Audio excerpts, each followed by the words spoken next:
俺の拳を試すか Come on! This is gonna be a match to remember. Fight!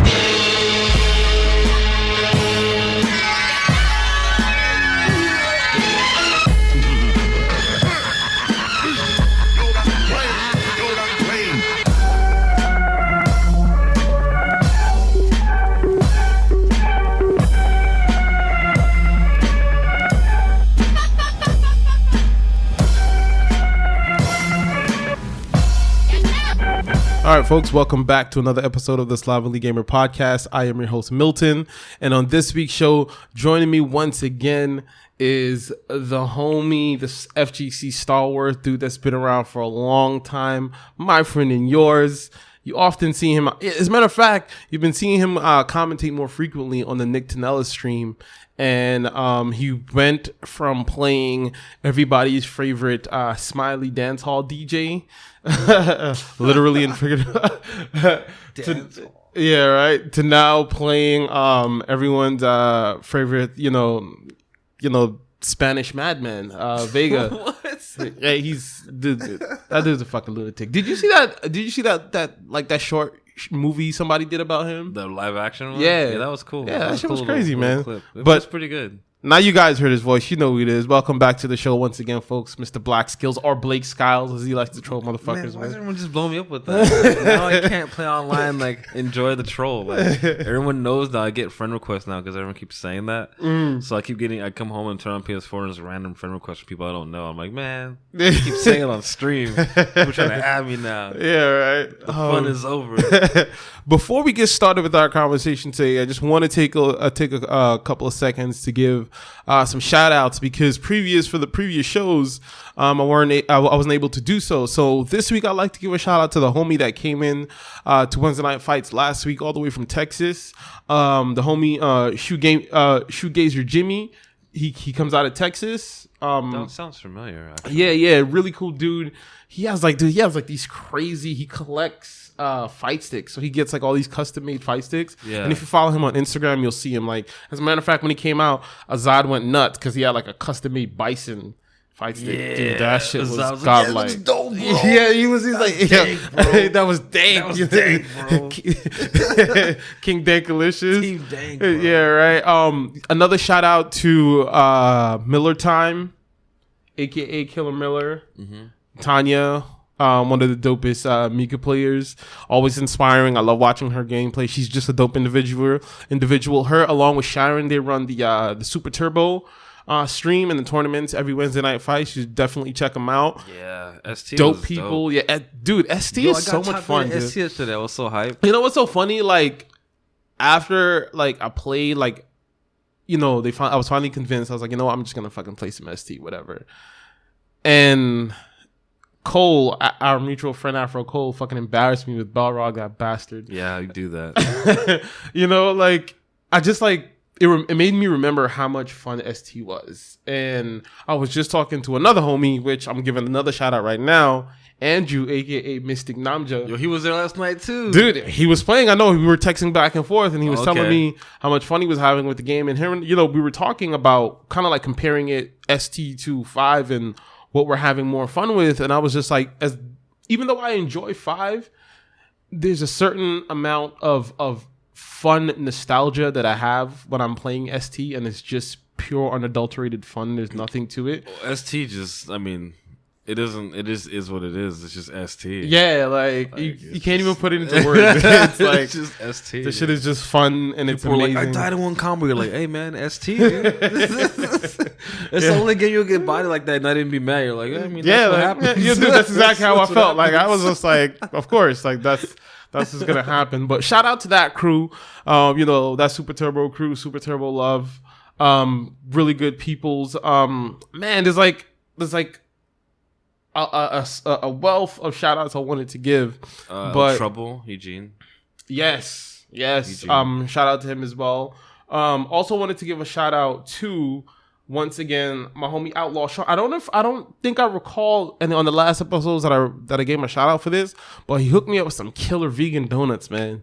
Oh yeah. From his job. Dude, homie, Thank you. He was watching Wednesday too. He was watching. Those things were absolutely amazing. As a matter of fact, right before we started recording, him and I were just talking because we were talking about upgrading to some new fight pads, and he was like sending me pictures. He's like, "Yo, this one is really dope," and even like he's like, "This is Snake approved." Snake Eyes is like, "Yo, Steve likes it." Yeah, he's like, "Yeah, right." He's like, "Yo, Steve likes this shit." Yo, he's like, yeah, I'd use dope. that one. Yeah, yeah. He was just like, he's like, the bumper buttons is a little bit off, but otherwise than that, it's a good stand-up controller, so I'm going to look into that. So, I mean, and shout out to everyone who listens. Shout out to all my listeners, new followers, everyone at Wednesday Night Fights. You know, Ian, a new friend I just met, we end up talking about Star Wars for like 20 minutes. Yeah. Little Yoda. Oh, yeah, for sure. That definitely happened. You know, Ian could talk for hours. Yeah, you know, shout out to the homie Carlos, who he's actually in the SCR trailer, which is pretty dope. Came out so good. Yeah, dude, it came out really well. Yeah, you know what? Zed did a good job. Yeah, man. Making Like that. it was putting his little brother in it, and just like everything really came together nice. Yeah, Jeremy's being an old school Jeremy, which is nice. Yeah, right, old school Vicious. Nobody sees anymore. Yeah. No one knows Shout out to him too, man. No one knows like, about that version of Vicious. Exactly, right? Like, you know, non-esports Vicious. Yeah, you know, shout out to Jeremy too, man. The homie, my senpai right now, you know, trying to teach me, you know, all the awesomeness of Street Fighter 5 and everything like that. And, you know, Wrathmatics, the homie Kiz, you know, the Black Trinity, as I call them. The Black Trinity. Wrathmatics, Kiz, and Valiant. You know, like, They don't play Ken, that's all. yeah, like, you know, those are the homies. And today, because as we're recording this, we're less than 24 hours out from a very, very big event. And that event is our mutual friend, Commander Jesse, who won his first Wednesday Night Fights last night. Yep. And let me tell dude, I'm 6 years of grinding. 6 years. So, and let me just pop off for a second, Paul. Just let me pop off for a second. Don't fucking grab me, man. Don't hold me back, okay? Let me just pop off for a second. All you Johnny-come-lately motherfuckers into the FGC who are coming on playing Street Fighter 5 right now, and you think you could just pick up the controller and you're going to be godlike, Jesse has been grinding for 6 years, and he just won his first Wednesday Night Fights. Let that shit sink in for a second, okay? They got people who've been around for longer and haven't won a Wednesday Night Fights yet. Not one. That shit is hard. They've cracked the top 10, top 5 and all that kind of stuff like that, but it's really, really, really hard. So you know, when you're following these people on social media and they're being oppressively negative and they're being assholes, what I always say is positivity. Look to all the positive people. Look to all of the people in the community. And within this moment, especially, look at Jesse. 6 fucking years, dude. Okay? That's been a long, hard, arduous road. And my homie made it. He did it and he deserved it. And SoCal is behind him 110%. Okay? But that shit does not come overnight. That's a lot of hard work, a lot of blood, sweat, and tears. You know what I'm saying? And tears, yes, because you guys don't understand a lot how much people put into this. Trying to go to Evo and shit fucks up, or you just have an off day, and you know what I'm saying? Like, or like you made it out of pools, you've been playing good, you get out of pools, and then right as you get out of pools, as Paul and I were just talking about, you look at the brackets, you're like, oh, come the fuck on. You just hit a wall.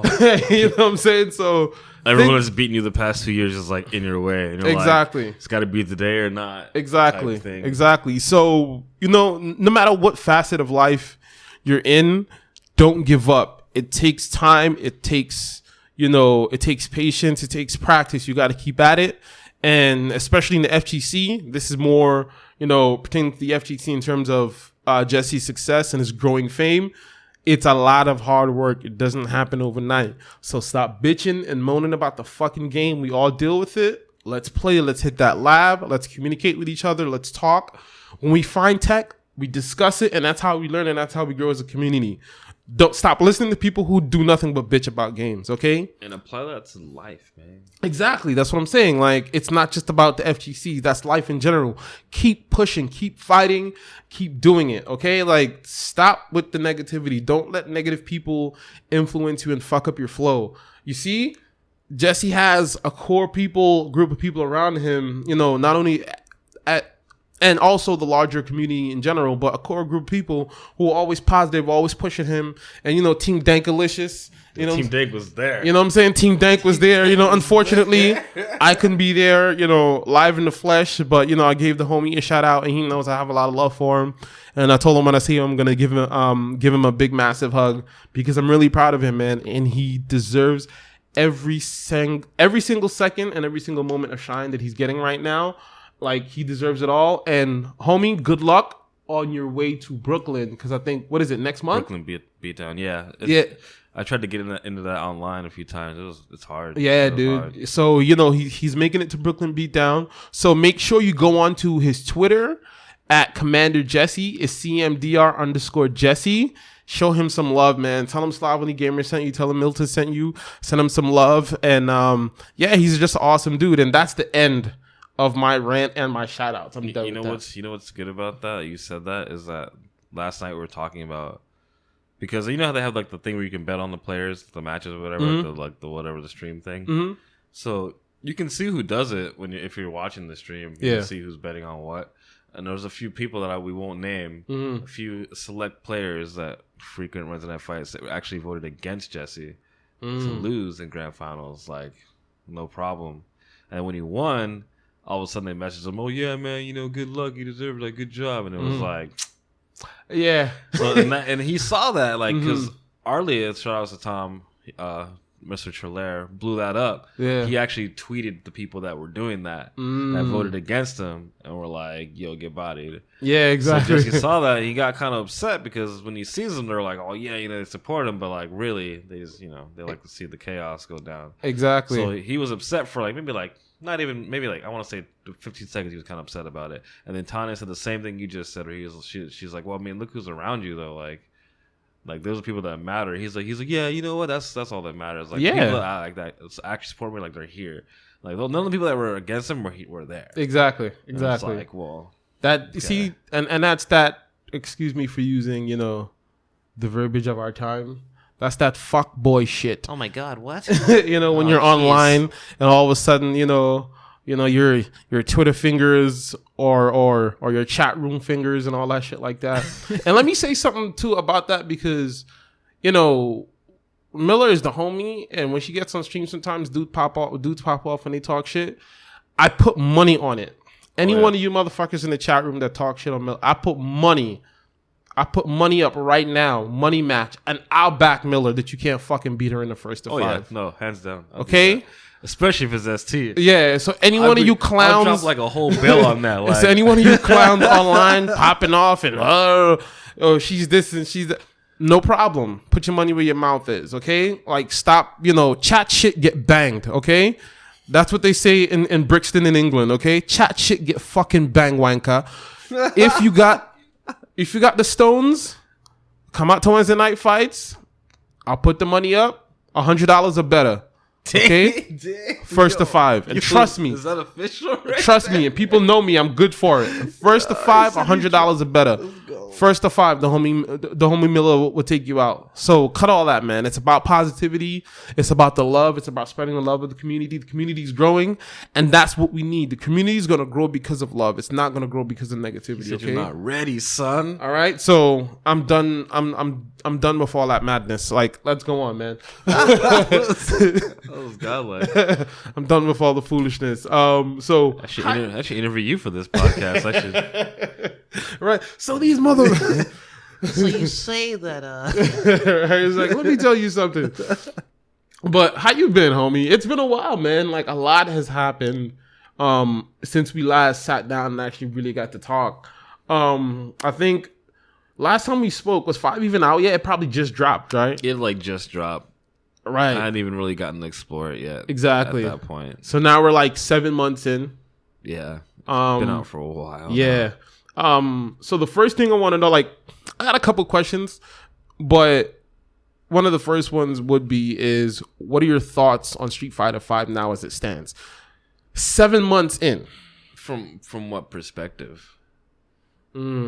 which is always the question. I think when people ask me that From the perspective of from the player, or from the consumer, or from like, okay, that's a fair assessment from both standpoints. From the consumer, I don't know. I do believe it could have been better. Mm-hmm. Even though when it came out incomplete, Capcom did say it was going to be like that. So I was more annoyed. People don't pay attention to anything, of course. And like the Capcom did release a whole big thing saying, "Hey, this game is going to be complete until CPT. We got to get it ready for CPT because they have the contract with Sony to have it ready by then." Blah blah blah. And it's like that's just business. Like sometimes in business you have to make stuff happen that's not there. You have to create it to keep the business, to keep your money, or else it's all gone. Right. So I get that, but most people don't understand that. So they did that, and they're like, "We're gonna add stuff later." And then it was annoying watching everyone just go like, "Oh, why is there no stuff?" And it's like, you guys just didn't read it. See, that's very interesting. Your grief is just like, I didn't know that, so that's me learning something along with people who didn't know that as well. I didn't know that. They had it on the Cap community thing, and it's like just people didn't really know. And then when you would explain, I'd explain to people, they would still be like, they'd even get even more livid. They're like, oh, it's like, well, because why? Because now you know that you're mad when you can be mad, but not really, because they said that. Because everyone acting like they didn't say that. Right. It's honesty. They did say that. Yeah. So it was like, if you bought it, you knew that's what you got. Like, you can't really say anything. And if you didn't, it's like, you should have kind of looked into it. Okay, that's fair. That's fair. That's a fair assessment. But I mean, there's things that bother me personally. Like the clipping thing is weird. There's lots of clipping in the game. Yes. I know that's not the hardest thing to fix. I'm always like, what's up with that? Mm-hmm. Why is my hair piercing my right shoulder for like 10 minutes and then losing its mind? Yeah. But I mean, the core of it is, it's still, I like the game. I think the system is cool. I like the crush counter system. I like how it's kind of ST-ish in the sense that like you're gonna die if you mess up. Yeah. Like, oh gosh, like bad. Yeah. It has kind of a 4 thing with like kind of like vortexy sometimes with some people, but that's like the character design, and they aren't made to the point where it's like it's just ridiculous, unless like Ken's probably the only one that's like kind of crazy, right? Because he seems to have an answer for everything, no matter what. He's on defense or offense or rushing. This game's engine was built around Ken, right? It's like, who's gonna make first? Ken Masters, exactly. And you're just like, all right, well, that's how this works. Exactly. But I mean, I do like the game. I think the character designs are really cool. Like people that they changed, like the way they changed Vega and Ken. Like my hate for Ken aside, because he's retarded. But like the way they designed him, just his whole aesthetic look and how he fights is like exactly what I think he would actually fight like, which is cool to me. Same with Vega. In terms of as a progression of his age over time, like and how he's supposed to be different from Ryu. Right. And like their personalities, like everything, that this version makes the most sense to me because it's completely different from Ryu, but it's super effective and like it's well developed from Goken or whatever. Like when they play each other now. Before it was always like they were different, but even more so now when they play each other, it's 2 different characters now. Right. With the same core. Like knowing people that and seeing a lot of Kens and a lot of Ryus, I definitely see that point of like Ken's all and thinking crazy, back, and thinking back to other iterations of the game and these characters. Even though they were different, there were always like a fundamental similarity, and you don't see that as much with this iteration. And I definitely get that. When you watch like any kind of like canon thing and are being like taught by Goku or whatever, he's always telling Ken to like use his speed to overwhelm his opponents and blah blah. And Ryu's supposed to be calm and like pick his spots. Right. They do that in this game. Yeah. Ken overwhelms the hell out of you. Like he gets in and like if you don't make the right decision, you're dead already. Yeah. But Ryu's like, nah, stop. You gotta calm down. You're like you're open here. It's like now. And when he wins, good. Yeah, just nothing crazy. Good. Like what? That's it. I just got bodied free, but good. Well, yeah, no. Like I said, I do like it. I do like it. A big thing happened. You decided to pick up Vega. It's a big thing. So I know in 4, right before crept up in the last of it, you started picking up Decuir. Yeah, well, I was Vega first and 4 also. Well, yeah. So, but like, I think what I mean is like people overall within the lifespan of 4, they knew you more frequently DJ, yeah. for DJ. You know what I'm saying? Then if you picked Decuir, people kind of knew. They weren't necessarily always surprised if they saw you, at the character select screen and you went on Decuir. They wouldn't be like, oh wow, they'd be like, oh well, we kind of know that he plays around with Decuir or whatever. Yeah, that was fun. So now that you're playing Vega, like, how do you feel about the character, right? In 5, and how do you also compare him to maybe 4 and other iterations of the game? Well, I liked Vega since I was like little. 'Cause I remembered him clawing on the fence when I was a kid and like beating the crap out of me, and I was like, "What is this cheap crap? You get out of this shit." Yeah, that was that shit used to piss people off, man. He's like, who makes that noise? Yeah, what is that? What is that? Did he just yodel? What the fuck is going on? Oh man, that's throwback right there, man. Yeah, dude. And I'd play him ST because I liked him, and I didn't know he was so broken until later on when I saw people like use him all dirty. I was like, oh, he's cheap. Yeah. Yeah. So I always just kind of like liked him, but I never really like got to like play him. So when 4 came out, I think I did the EX wall dive in 4, and I was like, oh, I gotta play him. That looks sick. Like when he pop him up and catch him, that was the coolest thing I'd ever seen him do. And I was like, oh, I like that. I'm down. So then I started playing him, and I always liked him. So I always had that archetype. I like his style fits me a lot. Like I like to poke people and show my ranges and like show people that I know where I am at all times, and I know what you want to do. And like I'm very preemptive with a lot of my things. Like I'll do stuff that I'll think like 5 steps ahead and do something because you're gonna walk forward, and I'll just wall dive, and you'll walk into it, and you'll be like, it was random. And like, but they all hit. Like, how random is it if it's hitting you? Like, there's a reason why I'm doing it. Yeah, and I noticed that with your gameplay as well too. It's like it's very methodical. Yeah, and then like, and people think that that's it. Like I just play slow, but like the whole time I'm doing that, I'm taking data off every little thing you've been doing, and then one of the rounds I'm just gonna go in and open up all of it, right? And then the last round I'll just stop, and you'll not be sure what to do because you're like, well, he knows what to punish, right? And stuff, but I don't know when he's gonna do it now. He's not showing the same aggression as he did. That's the point. I always find that scarier than just going all crazy because you run out of steam. Yeah. And like with how I play, like I'm patient. I'll block all that crap forever because I've seen it before. It doesn't scare me. It's nothing new. So it's like, okay, well, once I block all your crazy mix-ups and I just walk out of your pressure, then what? What are you gonna do then? Yeah, like, you just kind of like you just did like 5 things that I know that I can stop now, and you've seen it. So what are you gonna do to make me open up now? So what do you say to people that would be like that would see that as a negative, like your play style? Because like I know that, I appreciate that, because like and I'm conflicted sometimes. It's just an old school mindset, and I understand that 5 is about aggression, and it's fine. I don't mind playing aggressive, but it depends on the player and the situation and the moment for me of when I want to do that. I don't do it because I'm supposed to, right? Which I've seen at Evo personally, because that shit was, dude. Evo, I just sat there the whole time on like everybody and figured stuff out. And then when it was time to go in, I went in. Yeah, it's just you have to figure out when to do it.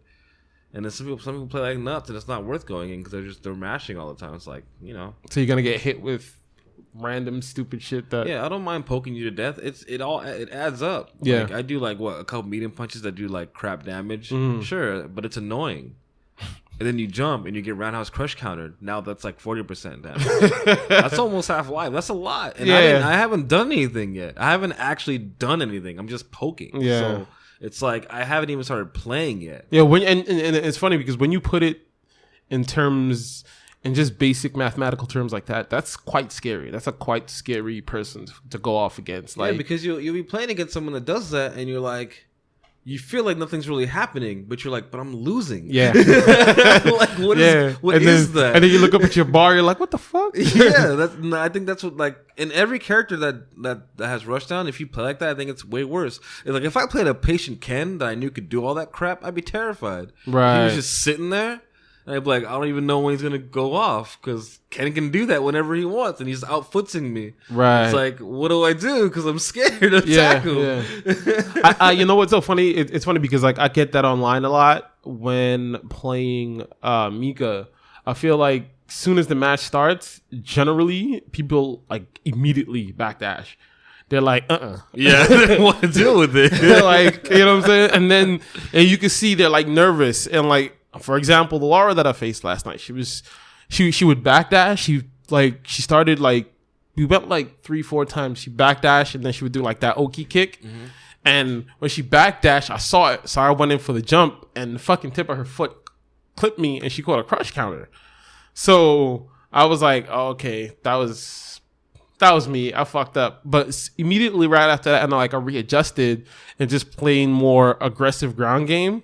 Like you can tell there was that same kind of like, oh shit, like I don't know what to do, and just kept waking up, fucking sweeping and that silly shit. They're expecting the other stuff. Yeah, and I think that applies. And that one thing that's why I like this game is like a lot of people. I see a lot of complaints from people. And it's probably just the people that don't play, or like you said, the Johnny come forth from all the random out of nowhere. But they keep saying like every character plays the same, or everyone does the same thing. And it's like if you actually watch 5, they don't. Like if you watch multiple players of the same character, they don't play the same. How can you say that? Like because they see the same combos or like the max damage combos and think that's the same thing, but they're not seeing what's like how they're attaining this damage. Yeah, like, that's what I was gonna say. Like they play different. Like if you take me, even leading up to those combos, like there's like minutes of completely different play styles that's going on. It's there. Like if you take me and like Michael Na and like Arlieth and like Rom, that's 4 different styles of Vega. Literally 4 completely different styles. Very Vega. different. We do the same things fundamentally at times, but overall the way we all fight is different. Yes. And it's hard to deal with that because you can play like 3 Kens in a row that are completely different. Yeah. So like that reminded when you said when you play Mika and then somebody backs away, it's because you're like, okay, what kind of Mika is this? Like you don't know. Yeah. And that's like for every character. Like it's gonna be like a crazy Mika that goes in. Are they patient? Are they like the jumpy ones? Like there's all kinds of different things to approach it. And it's funny you say that because that's how I approach every character. Yeah. Whenever I'm like, especially Ryu and Ken, like I go in and I'm like, oh god, like what kind? Because it's really supposed to be calm, but there's dudes that rush a Ryu like crazy, and that's scary too. Because you're like, yo, this Ryu doesn't care. What do I do? Yeah, he just walked up and parried me. I'm so scared now. Yeah, it's funny because like there's other comparisons if people want to call BS, and one of those that instantly came to mind was if you look at the homie Sal and Jeremy, which is respectively in the community Vicious and Wrathmatics, those Karens are diametrically different. Romance too. Yeah, romance. When he played, it was different too. Very, very, very different. Bison, the homie Azad. Azad versus Valiant. When Mark played, which is Mark for those who don't know, and even in Tampa Bison. Very, very, very different. And you know what's so funny? Like because on other episodes, while discussing Street Fighter, discussing FGC, and discussing tech, I always say that people play there's personality in gameplay to the point where people in the community, and if you say no, it's because like you actually don't know how to play, or you don't know people that play these games at a particularly high level.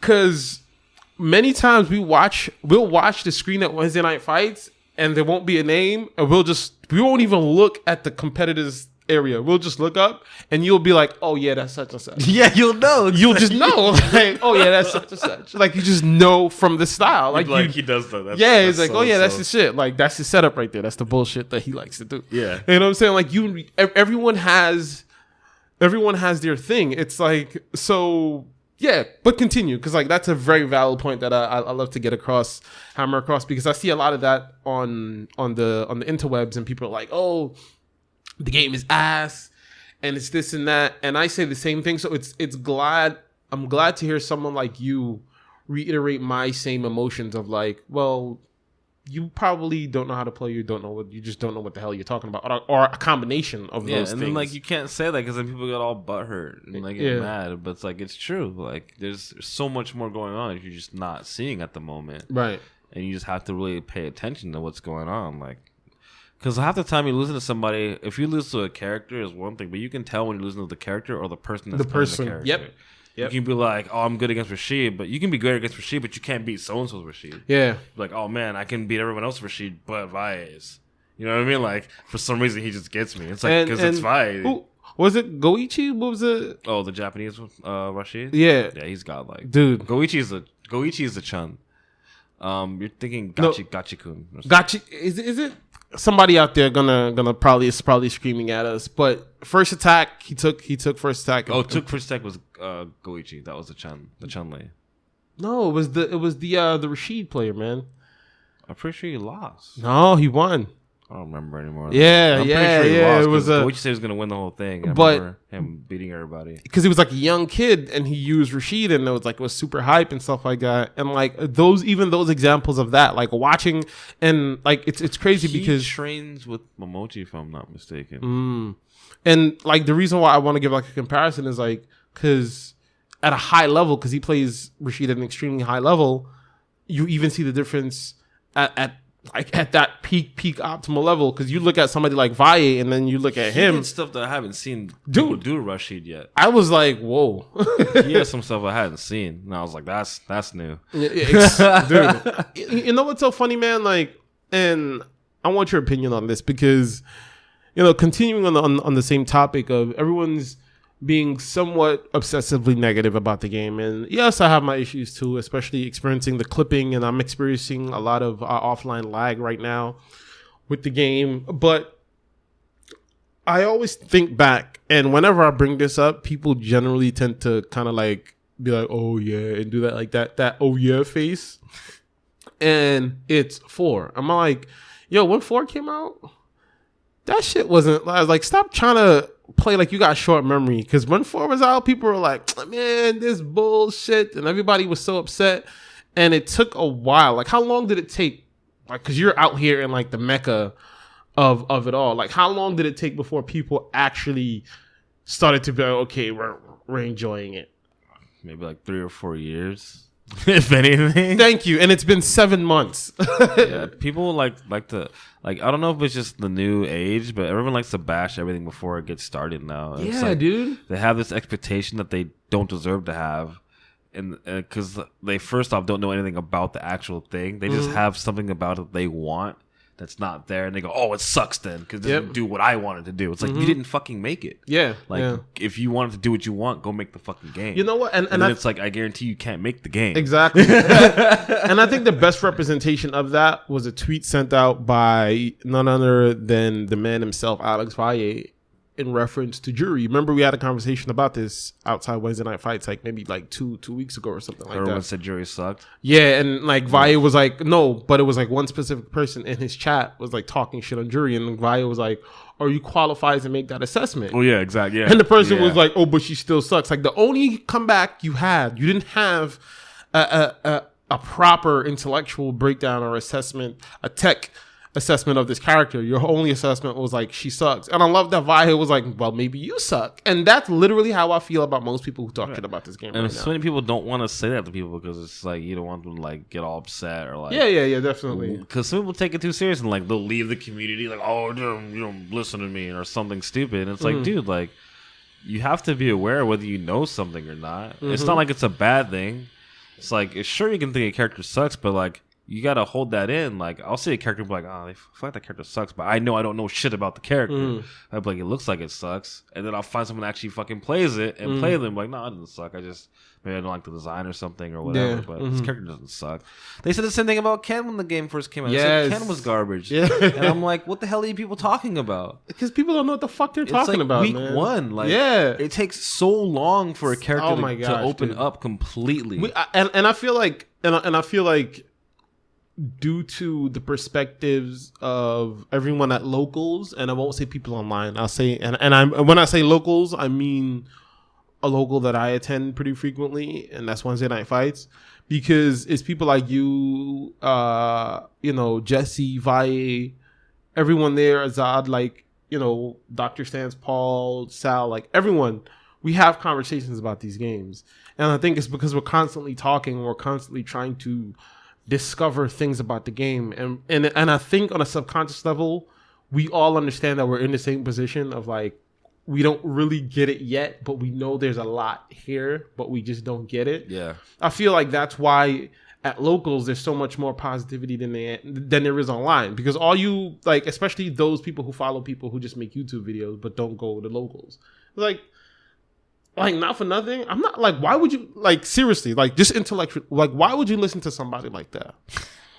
I don't know. Like, you don't even go to a local to play this game offline, to play with high level players. Like, who the fuck are you to give an opinion that should be taken seriously, even remotely seriously? And like, I constantly, like, I harp on this because I'm like, it's damaging, because I feel like when, like, you see people like that, because when they come to Wednesday night fights and they have a conversation and they negative, and they turn to something like, yo, Paul, right? Hey, man. And you're like, no, well, no.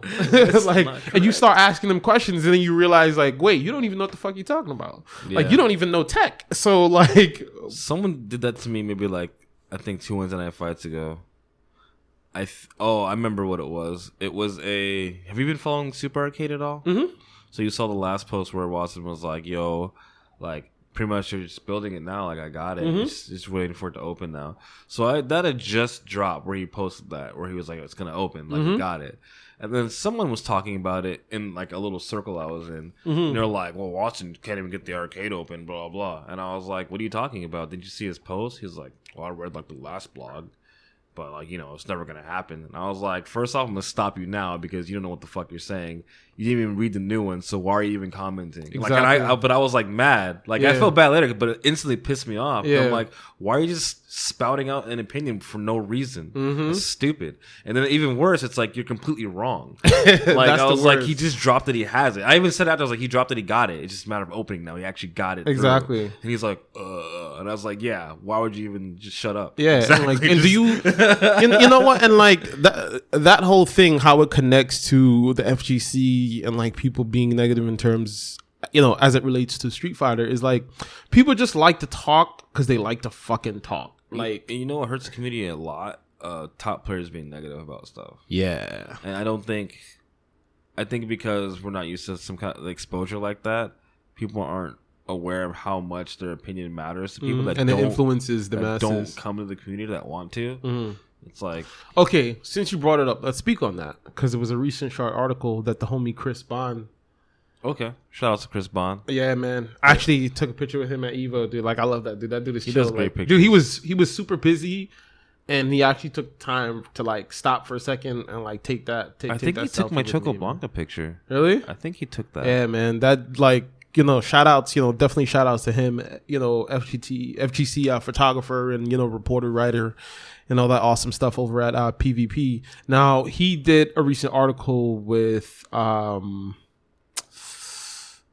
Smash? No, not Smash. Oh my gosh. Like, literally his name's like on the tip of my tongue, and everyone's like screaming it at me right now. Sanford Kelly. Okay. Sanford was basically kind of, you know, I don't know, did you read the article at all? No, I didn't know. I wasn't aware of this. Because he was, you know, being somewhat negative, talking about how he's kind of like going to quit the game and he's not really enjoying it and things like that. And even though I respected his opinion, like, the reason why, like, I got a little bit irked, because I was just like, it's only 7 months, yo. And I just feel like, if you look, and again, it's a constant thing that I have to bring up, because everyone loves to talk about how awesome 4 was. Right. But when you bring up the fact that when 4 first came out, everybody was dogging it, but it took time for it to become Ultra. Right. You know what I'm saying? Like, it took a long time for it to become Ultra. And it was, you know, feedback and having connections with Capcom and the Capcom, you know, community management through Combo Fiend, that, you know, Vi specifically and others, people like you would you know, talk. And, you know, you're our voices, where you know Combo Fiend, like, all you guys. So if you're saying, like, hey man, people are really complaining about these kind of things, they're gonna take it into consideration and go back to the drawing board. And, you know, right. Peter has certain people's ears over at Capcom. They can be like, listen, I'm talking to the community. This is the feedback that I'm getting generally from the community, people who I respect, people who I know they know what they're talking about. And you have to allow it to grow. And I just feel like we're not even doing that, where we're giving constructive criticism where it will help the game grow. It's just flat out ignorance and just negative. It's just look at Cross Tekken. Yeah, that's how I felt. I got mad about that because that sucks. Yeah, I actually like that game, and it's funny because it actually is a good game, especially when they patched it up finally. It's a really good game, dude. When I first saw it, it looked amazing. Bashed it so much because of the gem system for no reason. It didn't even know how it worked yet. I remember when that first came out, they didn't even know how the gems really worked yet. Everyone was like, "Oh my god, it's got gems! Oh, the gems!" I'm like, "Chill the hell out, dude! What the fuck? You don't even know what it does yet. You just know that it's gems. That's cool. Let's see what it does. If it's broken, we won't use it, you know." And then when they took out the gems in tournament, it like took forever because the whole point was to make you stronger. Exactly. And I was like, "Oh, okay, that's why." So you don't have time overs every 5 minutes. That's why they have that. But then like it was just dumb, and everyone just. They didn't even give it it didn't get a chance to start. Right. People that played it loved the game. Right. And it was cool. And like I still think that concept was really cool, and the whole system was really cool. It's people just bashed it and like just didn't support it. And it was like, what the hell's wrong with people? And that's like in general with things. People do that all the time. How do you think we can change that? Like, how do you think as a community we can kind of change that negativity, that oppressive negativity, especially as it relates to Street Fighter V? Because I see a lot of potential in this game. I have fun with it, even though I have my issues. As I said before, I'm not going to stand up here and try to be like I'm caping for the game. But I'm also fair, and I'm also consistent. And the fact of the matter is, this game's only been out for 7 months. And as a community, if we want it to be better, then we should take it upon ourselves to give more constructive criticism and more constructive feedback. Well, that's the thing. Most people don't care about the community. They care about themselves. And you can tell that when you do like events and stuff, how people act. Go into that for a little bit. What do you mean? A perfect example is, I don't know if you've seen the posts that we've been putting about the Zan beer place in Koreatown. Yeah. And we're trying people to go there. So when it's these two guys that were able to get, this is a cool story actually. The owner of that restaurant, the only reason why he's having tournaments at his place is because he saw Evo on TV and thought it was the coolest shit he's ever seen. Wow. And it was like, oh cool, I want to put that. I want to have that at my restaurant. That looks dope. So these two guys are like, I haven't seen them before, but from what I can tell, they're definitely FGC people. Like they play, they love Street Fighter. One of the guys is a Vega player actually, which is pretty cool. And they just want to, they're like talk to this guy and set it up. I'm like, cool, we can have an event here. And the event was originally $20. Right. It's $20 to play in a tournament and casuals all night. If you pre-register, you get like $6 off. Okay. If you bring a console or a TV, you get $10 off. Okay. If you want to just play casuals, it's $5. That's pretty reasonable to me, honestly. Yeah. But everyone was complaining. So like me and Azad and Jesse, if people go, we all go, and like we like it. And we tell me, well, you guys should go. Everyone's like, oh, $20 is a lot. Oh, $20 is a lot of money. And we're like, okay, from a business perspective, it's not. It's not. It's actually really cheap. That's hilarious. And it's like, you guys really, like, he has to make money off the fact that you're literally taking up half his restaurant. You can't pay $20. You do it every week. At Wednesday Night Fights, you drop 15. Yeah. And you drive out to Santa Ana. Yes. You go to Red Bull Vanguard and drop 20. And you drive to Santa Ana. This is local to you, and you can't come by and drop 20. Or just play casuals for $5. You can't do that. Like, so we were like, okay, fine. And me and Azad talked to the guys, like, we're like, hey, like, people are complaining about the price. Like, we don't think it's a lot. But like, maybe if we lowered it, they'd show up more. More people would come out. And we talked to people about it, like, yeah, if it was lower, we'd definitely show up. The guys lowered to 15. The motherfuckers still don't come out. So at that point, like, we're kind of pissed off. Like, me and Azad are kind of mad. Because it's like, okay, these guys actually listened to you and did what you asked, right? And you can't meet them halfway from just from that standpoint alone, right? That's bullshit. If someone's willing to fucking meet you halfway on something and you can't even, you're complaining about it as a consumer, right? You're like, okay, cool, we did it. Oh no, I'm still not gonna go. You just don't go. Like, what the hell? Do you think, like, because I find in the FGC now too, as well. I find that there's a lot of wagonness, and for people who don't understand that terminology, I'm gonna explain it because some people laugh. Sounds like worse than swag. A lot of people are wagonness, and in the culture where I'm from, like, a wagonness is somebody who just, in America, you guys call it, but you guys call it dick riding. you know, my culture, we call it, you know, somebody, you know, you're just being a wagonist. You're just jumping on the bandwagon, whatever. It's cool. I personally think, just from hearing that, because I always see it, and it's because, like, I know it's on Tuesday, and I always want to go, but I got shit to do on Tuesday. That's why I'm like, sure, yeah. you know what I'm saying? And I live in K-Town, but, like, and it's funny because, like, I have a docket of 2 places I have to go. I have to go to 82 downtown. Bar 82, yeah, definitely. Bar 82 is godlike, dude. I have to go to that one, to Zambier, because I saw it and I always see it, and I was like, oh, this shit is right in K-Town. I gotta go.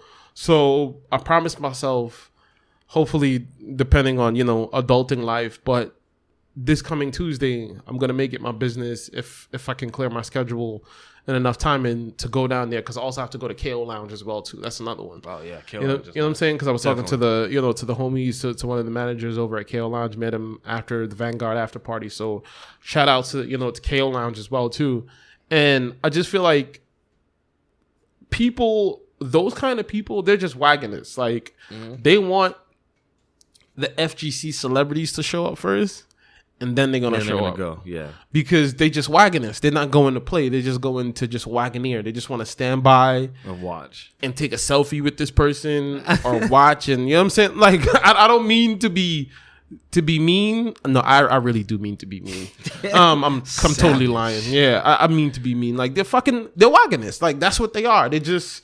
They're like women who like to be up in the video light. They just want to, oh, God, look at me, and skin teeth and, dip and dally, but don't really want to support the community and support, the growth of the community. So people like that, I just feel like, well, you just got to throw them away. Like, you can't save everybody. Yeah. You just want to be a wagonist for the sake of being a wagonist. Well, it's like there's that, and then there's the other thing that me and Azad talked about this, where it's like, there are people that act like they want to go to these events, but they think they're better than they are.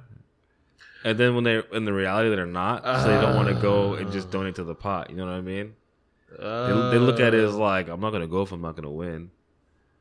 Instead of like going for the event and for the practice, the people that are going to be there to help you get better so you can win. You're just like, oh, if I can't win, I'm not going to go. But it's like, you're not good. Exactly. You've never placed or nothing. Like, who are you? That's the whole point. But it's so funny because like that's the whole point of playing in those tournaments is to get good. Exactly. Is to be able to enter those tournaments and play. You know what? They don't feel like. I guess they don't feel like they're probably not putting enough effort into their investment at that point. Yeah, and to me, people like that, like they're just pieces of shit. Because the fact of the matter is, like, you want to level up for free, and that shit doesn't work like that. Everybody who's played and who's leveled up, they've done that through paying their $10, $25, $2-3 back in the day to enter the tournaments, knowing that you're probably gonna get bodied. You're probably gonna get bodied, but you're going like you're playing like like look at this bracket, I know I'm gonna learn some shit. You know what I'm saying? Just because like I'm playing Valle, dude. Like I know I'm not gonna win. But, I played against Alex Valle. Like, how many people could fucking say that they played against? You know what I'm saying? And I feel like because we come from that era of like, oh, I know I'm going to lose, but I don't really give a shit. Like, I'm just going to have some fun. Like, it's going to be crazy, dude. Like, I'm playing against fucking BlaqSkillz, dude. This motherfucker be like commentating all this. Like, this guy's like, you know what I'm saying? Like, yo, dude, I'm going to be. Combos. Yeah, I'm saying? Like, he does all this crazy shit. I'm going to be playing, like, oh, I'm playing against Jesse. I'm playing against, Kink Dankalicious. You know what I'm saying? Like, play all team dank team tournament. Like, I think because that's how I view it personally. Just for me, going to Wednesday night fights, playing casuals, like, I just do it, like, and every time I play and I lose, it's always just fun to me because I'm like, yo, I'm playing and I'm learning. And like someone is like, your homie with the locks, who's a Laura player. Khalid. Khalid. Yeah. Like we were playing like 2 weeks ago, doing matches and stuff like that. And it was so much fun just like sitting there with him. And he's like, yo, man, you got to use your feet reversal, bro. Like, come on, man. Like, you know what I'm saying? Like, and it was just that kind of fun. Win or lose doesn't matter. Is playing, talking, learning, leveling up. Like, that's what matters. That's where your $15 goes into. Exactly. I don't go there and be like, oh, I'm just playing casuals and I'm not like, fuck that. I'm not going to be, giving them my $5 just to play casuals to get bopped all night. So what? Like, it's really, you know what I'm saying? Because and the thing is too, and I feel like, and connecting back to what you said earlier about people, because of the growth of the community and people not really lending their voices in a particularly positive way, I think the one thing people don't talk about enough is the fact that they lose. yeah. That's the thing. I think that's why whenever someone comes to this podcast, I always take them back to, I'm like, who are you? Then I start at the beginning. How did you get in? I talk about the matches that they lost. Like, same thing I did with you, Jesse. I did with Cap. You know what I'm saying? Yeah. Like, Vicious, Steve. Like, because that shows that humanity. Like, oh, like, these people who are, like, gods right now. Oh, like, oh, they lost too. Shit. Like, okay. Body. Still get bodied by people. You get, like... Can you say that again? Because we say that all the time. Still get bodied. And like, no, get bodied. Like, everybody gets bodied. It happens. Like, that's the term in the FGC. Someone has to get bodied when people are playing. Hey, man. Someone's got to get wrecked. You get wrecked. Like, listen to me. Like, I decided just off the cuff one day, I'm like, fuck that. I'm going to stop playing casuals at Wednesday night fights. Wanted to support the homies, Tanya and Sharon. And then in Eugene in ST, I played, and I got blown up. I got nuclear bombed on stream by the man, by the homie Cole. And it was funny because, like, and literally I was laughing the entire time because a lot of people didn't see this, but, the homie Sean snapped a awesome picture where he was actually telling me, he's like, yo, man, it's character week, homie. Sorry, I'm about to do this to you on stream, bro. But, you know what I'm saying? And, like, people who are sensitive won't see the humor in that and won't see the camaraderie in that. You know what I'm saying? Exactly. The relationships that builds and stuff like that. Exactly. It's that's priceless, Exactly. You know what I'm saying? It's not like Cole's not being an asshole. Like, he's just like, yo, man, like, I'm about to like, it's hilarious. Like, that's fucking hilarious. He's like, yo, you're about to get this work, bro. Like, you know what I'm saying? Oh, like, God, that is really funny and hilarious, and it builds relationships, and that is what builds community. It's that positivity. And more importantly, it's seeing things like that, like those kind of interactions where people that are too soft and too emotional are going to see it as some kind of a trite insult. We are supposed to, in theory, as the FGC, see it as like, of course, that's the homie popping off. You know what I'm saying? It's like when we play, and anybody on Team Dank or the extended group of Team Dank has to play each other. We like, damn, team kill. Like, fuck, team kill. Like, you know what I'm saying? Like, there's nobody upset at that. It's just like, yo, that's a part of the game. That's how we learn. That's how we all level up together. And fuck it. People understand people's salt. Yeah. Like, everyone knows when like someone's salty and they give them that 20 minutes to go chill. Yeah, right. He's like, nah, don't say anything to him right now. Just let him have that, man, because that was rough. Like, that was really rough. Now, back to it. But, in general, I feel like the game has survived. The game is going to grow. And, I really hope it does, because I know it's struggling at the moment. Yeah. To really keep viewership and bring people in, and like negativity, like you said with Sanford, stuff like that really hurts. It hurts it hurts a lot, because like you are an established player. You're someone that's been around for a very long time. You are considered one of the Marvel gods. You right. are considered an amazing player, and you're supposed to have this opinion. I don't mind you having an opinion. You're supposed to have an opinion, and I would never change that. Right. But you have to be aware of the fact that if you are too negative, you will turn people away. Because they're like, it's just, I don't know if I just think too far outside the box for these kind of things, but I'm always thinking about, like, there's probably people that love the FGC that watch it, and just for whatever reason, they're like, yo, man, that Sanford guy is dope. And they'll listen to everything you say. And when you say, I hate this game, they won't play it. And that's one more person that won't play it, or 5 more people, or however many more people you don't know that really look up to what you have to say. Right. And also, like, I don't know, I might be getting too real, or I might cause drama or something with this one, but I feel like a lot of the top players that are saying they don't like the game aren't good at it. And they just can't just fucking admit that they aren't doing good at it. And it's not a bad thing. It's like, you just haven't figured it out yet. You're good enough to where you're like, okay, I'm in a slum, let me figure out what's going on. Right. But like, you can't be like, oh man, I'm getting bodied. Oh, I hate this game. This game sucks. Like, you might just not be good at it. You know what? I feel like there's a consensus of that, but because they're top players, people are afraid to say it. Yeah, they get scared to say it. It's like, I don't care. They're people. You're not doing good at it. I feel like there's that. I feel like there's a general consensus of that. People like, that acknowledge it and accept it build off of it. Mm-hmm. And a perfect example of that is fucking Brent. Yeah. Because everyone's always like, oh, he's the weakest of the Trinity. Oh, Brent sucks. Sure, he wasn't as good as Chris and Julio, but he was aware of that. Mm-hmm. And he still grinds. He still came every day and grinds just as hard. Then he goes to TGS and gets 25th.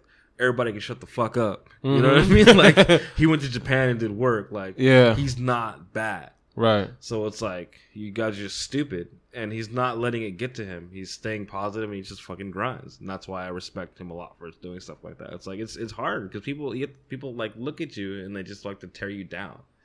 And it's just like, that has to stop happening. And it's very toxic and it's vile. Okay, see, I'm all for solutions, and you know, there's been a lot of toxicity going on in FGC of late, and not System of a Down kind that we actually like. Yeah, right. Commander Jesse's of our last city. Like, what do you think that we can do as a community to change that? To kind of make people. I always think, in my opinion, I'm always like, because I even asked myself this question, and my response is generally like, not only to stay positive and continue to be positive, and if I critique, give pointed reasons of critique that people can kind of understand and we can build off of that. Right. But it's also to go to locals, because I feel like when you go to locals and you're talking to people and you're playing the game, there's a different feeling that you have when you're playing offline and you're playing people and you can talk to people. Yeah. Because when your shit doesn't work, you can turn to that person next to you and be like, yo, like, what the, like, isn't that, and that person can be like, nah, dude, like, can't do that. Yeah, like offline, that shit doesn't hit. And there's still people that, like, you know, don't want to tell you shit, which is stupid. Right. It also hurts people. Because it's like, if you don't tell people how to beat things, how are you going to get any better? Exactly. If they can't beat it, just because you won't tell them.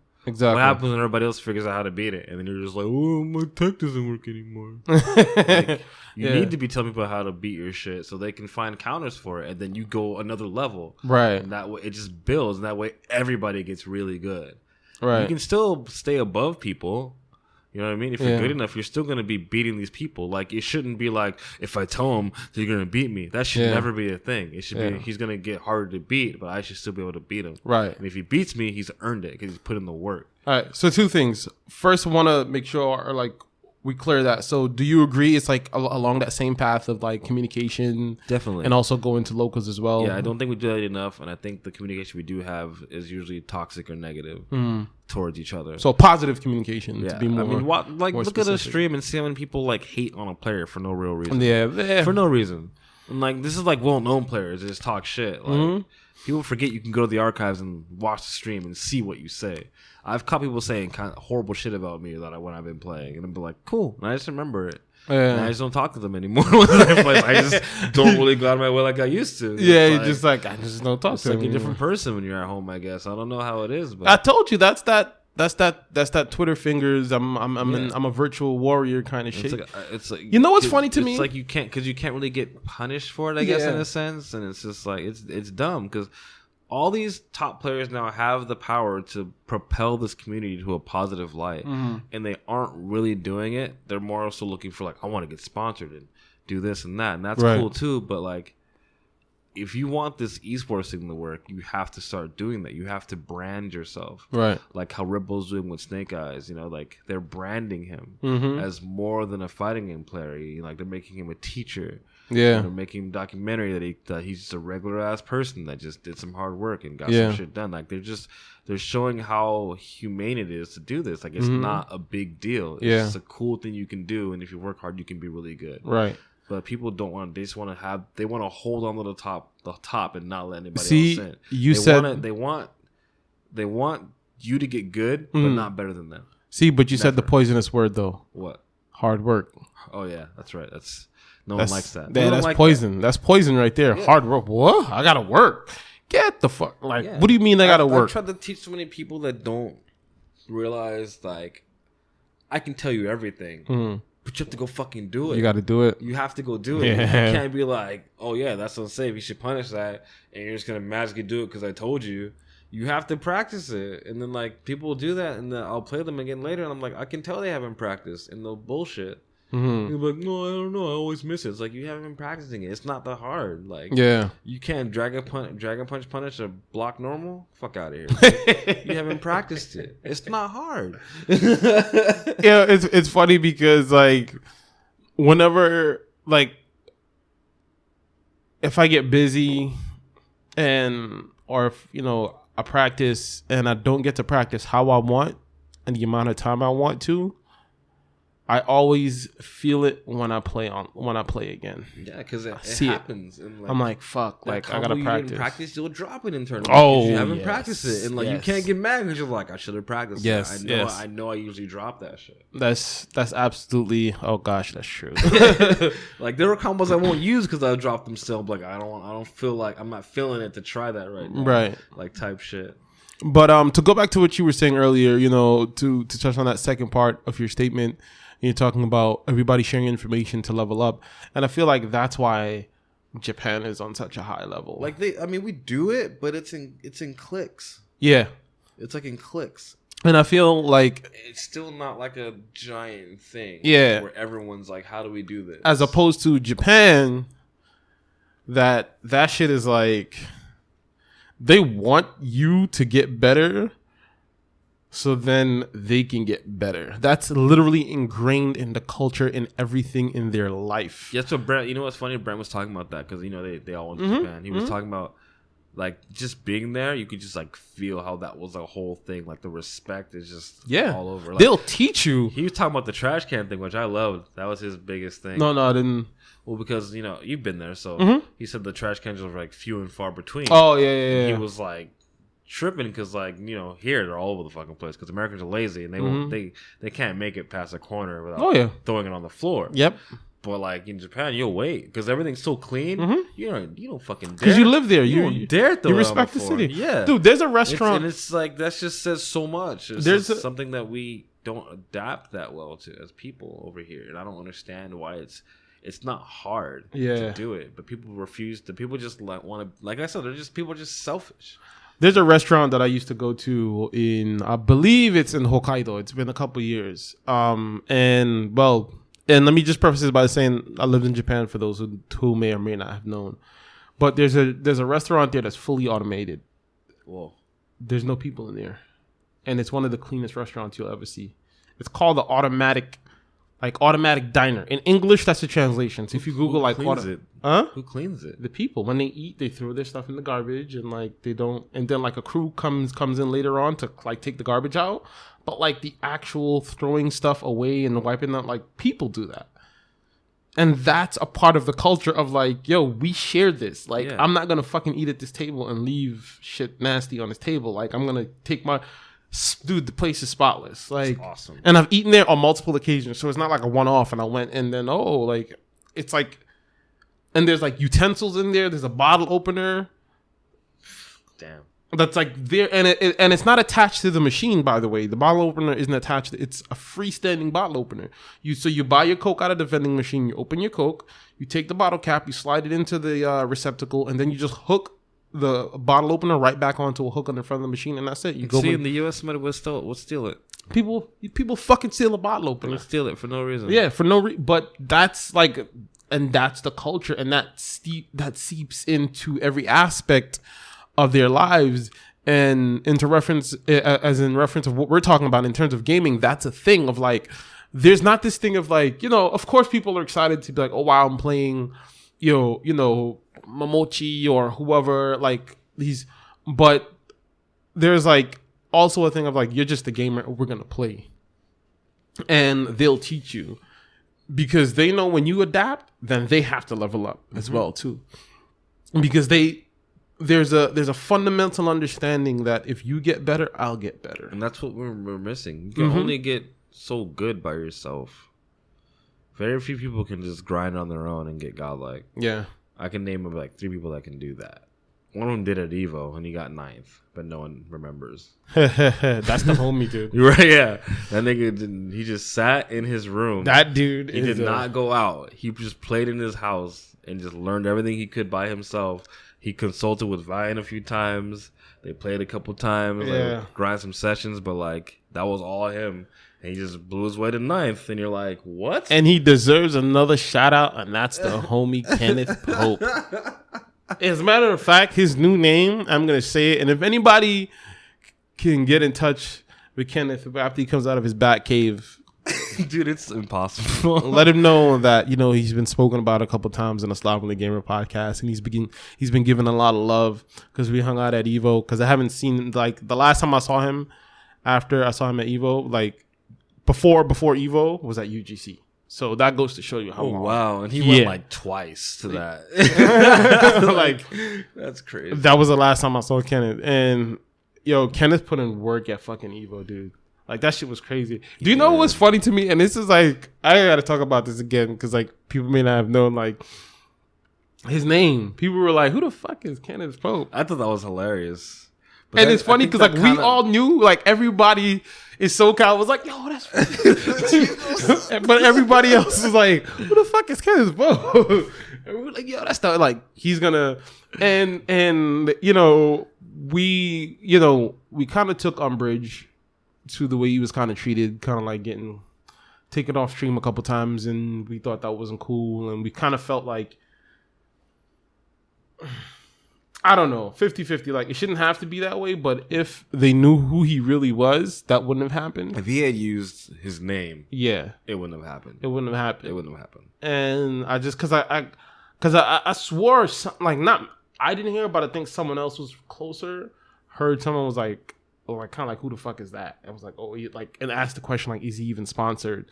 I said some shit like that, and the person was like, what the fuck that got to do with anything? Like, he's like up here in the rankings. Like, why are you even talking about that? Like, even sponsored, bro? Yeah, like, who the fuck gives a shit? Like, that's ridiculous. It's just like, as a matter of fact, he's here because he bodied some of the sponsored players. That's such an outside esports perspective. Yeah, it really is. If you have letters in front of your name, you're good. And if you don't, you're nobody. Is the dumbest thing. That shit is so fucking stupid. The dumbest thing ever. That shit is so stupid. But, you know, the game is here. The game is good. We've been enjoying it. You're enjoying Vega. Now, let's talk some Vega tech, man. Because you work with the homie Arlieth. Shout outs to Arlieth, by the way.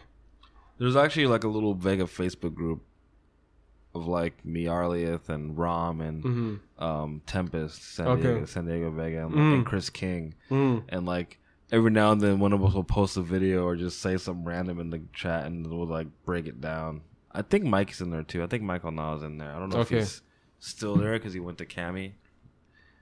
But yeah, we just break down. I'll post a video and Rom will yell at me. He'll be like, why don't you punish this? I'm like, I'm sorry, Rom.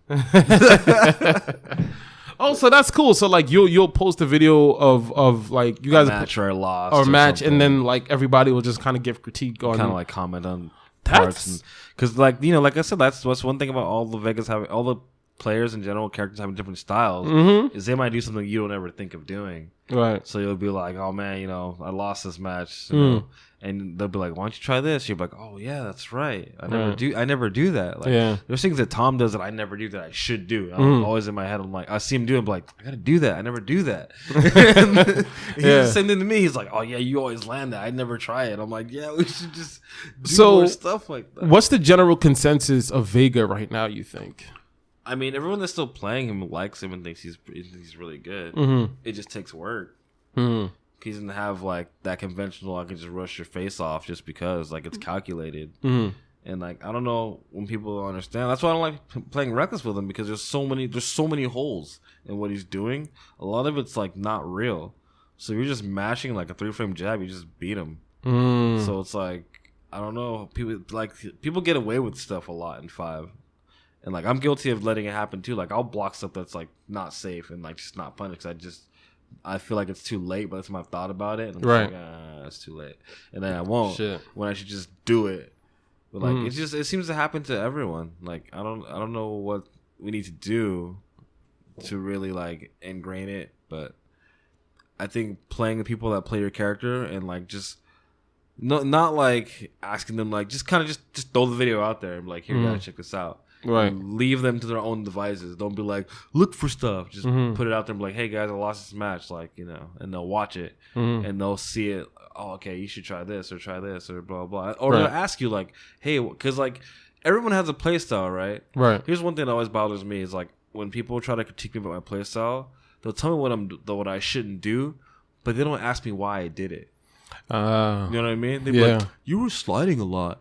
And they won't ask you, why were you sliding? Right. And I'm like, yeah, I know that. But there's a reason why I kept trying to slide. You know what I mean? Like, they don't ask me. Right, So right. they just assume I'm just sliding a lot. And it's like, okay, well, since you didn't even bother to ask me, I don't really feel like responding to you as to why I did that. Yeah, you don't give a shit about why I did things. Yeah, you just know slides unsafe, and they blocked it, so you shouldn't slide. And it's like, okay. Well, there was a method behind it. All right, so Vega, Vega is still in many ways a hill climb in this iteration of the game. He is against the top characters. He's definitely a hill climb for sure. Right. It's very difficult. All the people that embrace the SF5 engine completely, like Ken, like Chun, like Rashid. Like Rashid's well designed for the engine too. Characters that can do that. It's just hard. It's hard for him. He's not that kind of character. He's supposed to like slow you down and poke you and be precision and stuff like that. He has his claw switch to make him more offensive and rush down, but it's like I said, there's holes in it, so it's not like you can't just go ham and be like Ken, where it's like, oh crap, I don't know what to do. Yeah. Vega's kind of like, I can hit jab and maybe I'll just kind of stop you from doing whatever, and it's my turn again. You know, like, so you have to really like break down the player, and you have to really use their response to you like the best you can. Right. That's why it's hard to beat someone that's like just going YOLO, because Vega has to force respect out of you. He has to punish you hard a couple times, and then you go, okay, I don't really want to do that anymore.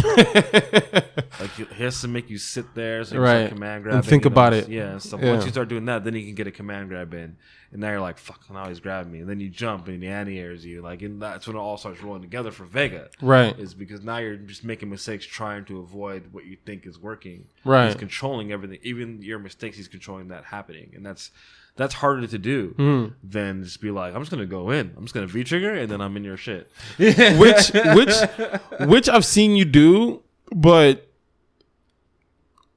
hearing you, my follow up would be off of just kind of directly bouncing off of that would be, there's an update that's going on right now as we're recording this. It's happening right now. Right now. It's like loading right now. And that's the VP of the Illuminati is being uploaded into the game. Right. What are some of the positives and negatives of Vega as he stands now in 5? And what would you change if you had a say in the future iterations of the game? So it's always a hard question, because I don't feel like people know this game yet still. It takes a long time. Like, people have ideas, but there are still a lot of things for every character that people don't use because they're just not used to it. It hasn't reached that meta game yet where it becomes a thing. And that's why the characters always fluctuate so intensely. It'd be like, Laura wins a major over here, and you're like, what? Laura sucks though. Yeah. And you'll never see it again. And then like a Bison will win somewhere, but then like you'll always see these Kens and Chuns where like they already kind of have a good like 80% complete.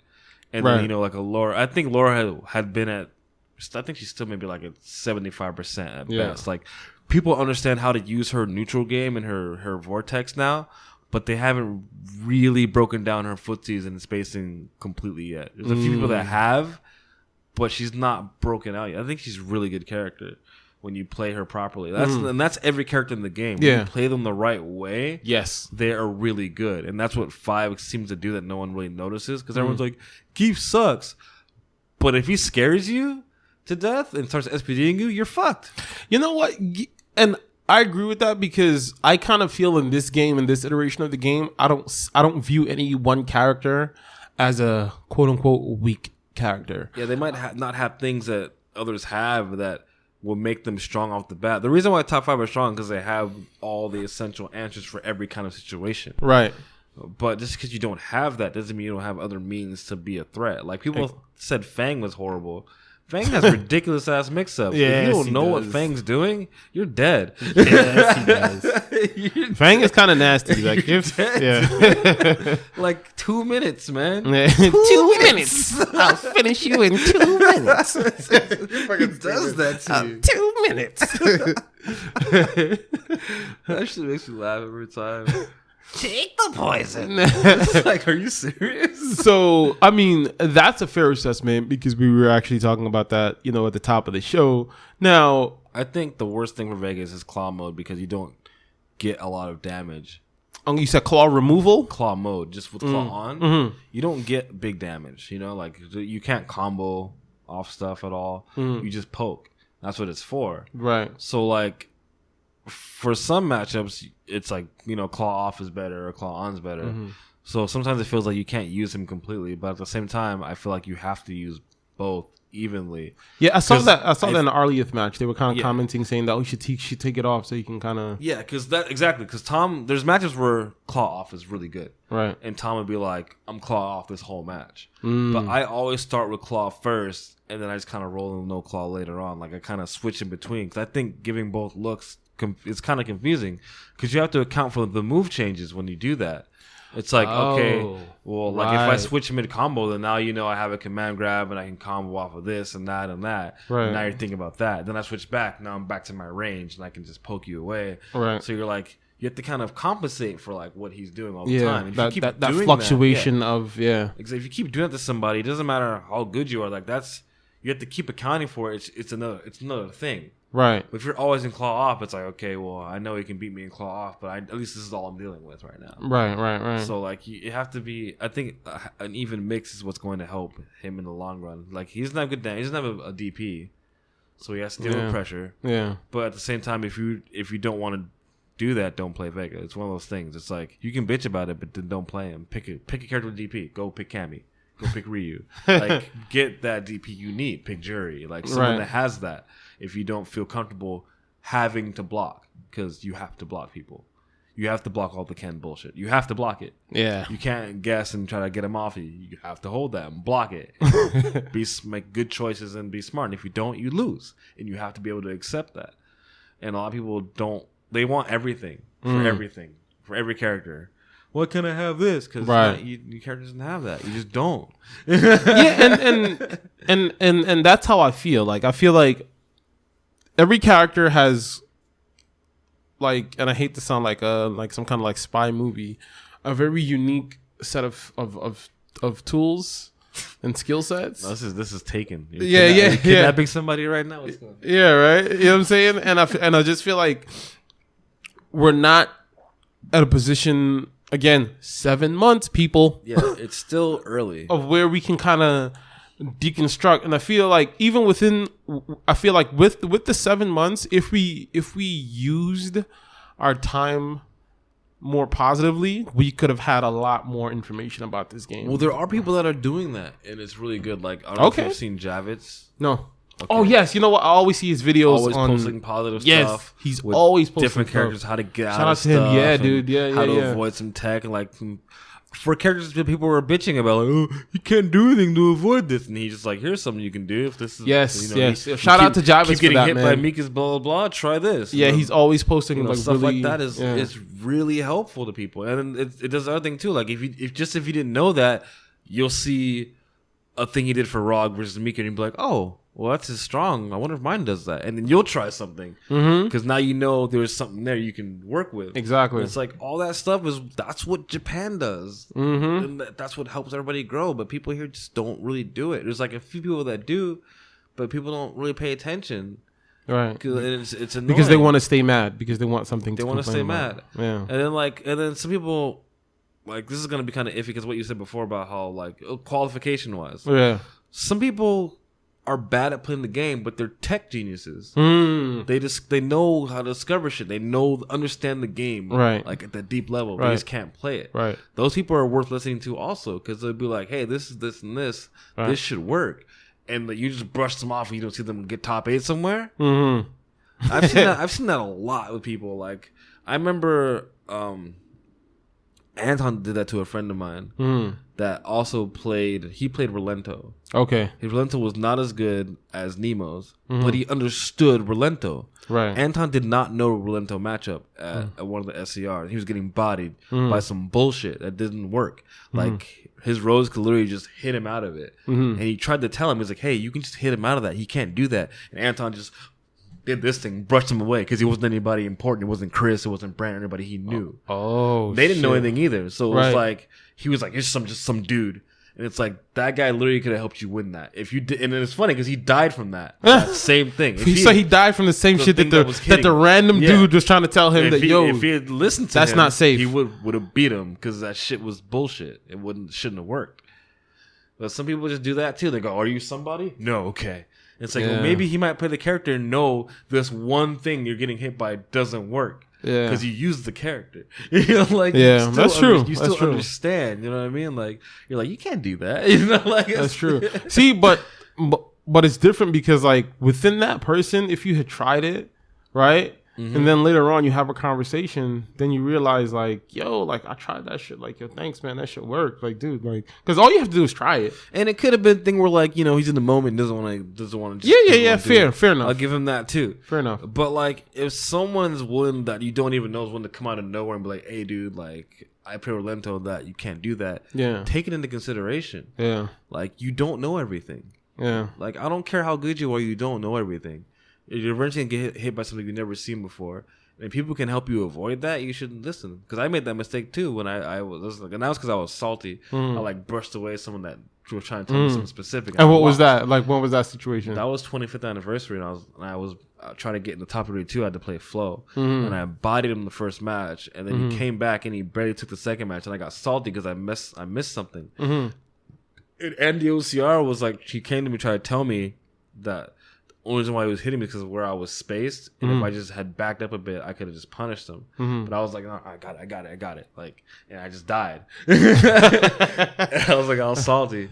And then Justin, like, because I should have beaten Flo that time. Yeah. And it was like one of my biggest like hold that L's that I had because it was like I was getting better as Street Fighter finally, and it was my first time trying to break in the top 32 at a major, and I was really hype, and I was doing really good with DJ. I'm not supposed to win because I'm DJ. All that was like playing into all it. that, yeah. And then like Justin was like, yeah, you didn't lose to Flo, you lost to Rufus. He's like, you actually beat Flo, but you lost to Rufus because I wasn't playing it properly, and that's what Andy was trying to tell me because like I still could have won.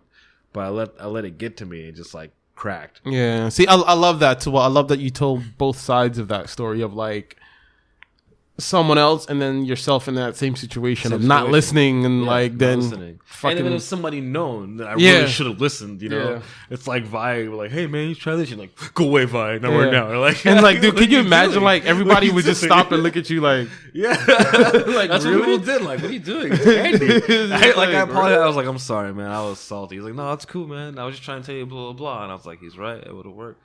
It wouldn't have got hit anymore.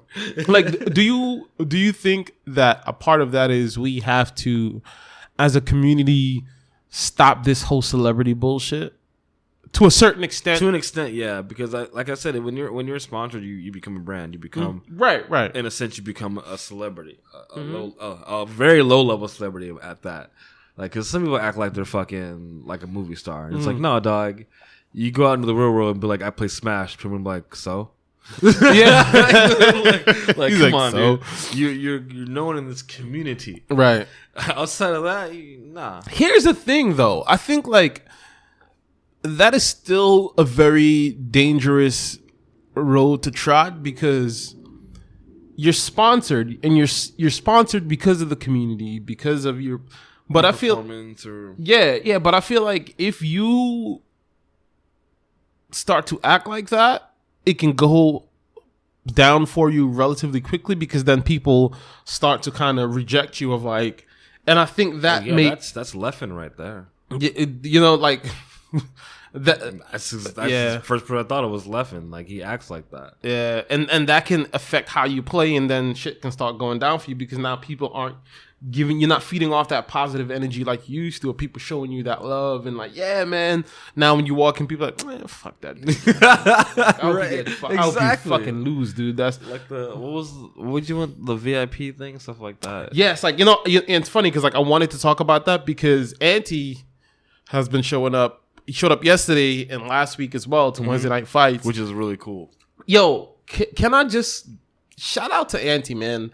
That dude has been so cool. Like when I saw him there, he was like just talking to people and interacting with people, just like real chill, real down to earth, and just like from outside appearances, real chill, man. And I love that he's coming and trying to like he's also showing that FGC family love. He's just coming, like, you know, playing Street Fighter. He's not really popping off. You know, he's good. He's beating people here and there, but he's not like, oh, I'm the shit. Like, you motherfuckers better watch the fuck out. Like, you know, Street Fighter is shit to play. Like, he's just that shit is hype too, though. Yeah, you know, like I really appreciate that. But this VIP thing, man, like I'm so glad you mentioned that because that's something that I really, really like.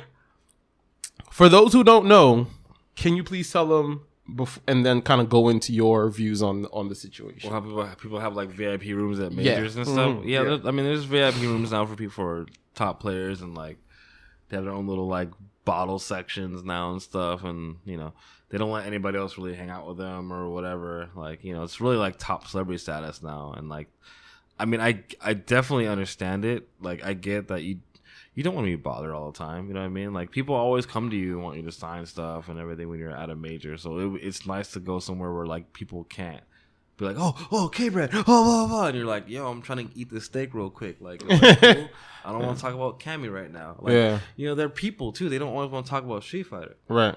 But at the same time, it creates a separation for some people, like myself. Mm-hmm. Like, I don't feel I'm that far from ever being a top player. Like I'm like decent. Right? If I put in a little bit more work, I could probably get that level. People like that help you get better, like they get ousted too. And like, you know, it's a shitty feeling to feel like, it makes me feel like inferior, and that's what I don't like about it, because the FGC always makes everyone feel equal. Right. That you're all playing this game and it's really fun. Right. But now you're walking with someone, they're like, hey, you can't come in. And you're like, oh, okay. We just hang out every major every week, so you know what I mean? Like, yeah, all of a like sudden. We see Chris G every week, and we chill with the dude every week. Yeah, it's like you're chilling with Chris G, all of a sudden you can't go eat with him because you're not anybody special. Yeah, like, okay. Like, the fuck does that mean? Like that happened to me at IFA. I wanted to see two of my friends but they got in the VIP room because they knew Justin, and they didn't let me in, and I was like, all right, well, cool. Yeah, they had like a little rope and everything, and they just put it across when I walked up, and they're like, "I'm sorry, you can't come in." I was like, "Cool." Wow. Yeah. So I don't know. It's weird. Like I do think, given the hard work that they put in, they are deserving of things like that. But I just don't know whether there's a lining where everyone feels comfortable with it. I mean, no, not everyone's gonna feel comfortable with it, but it's weird.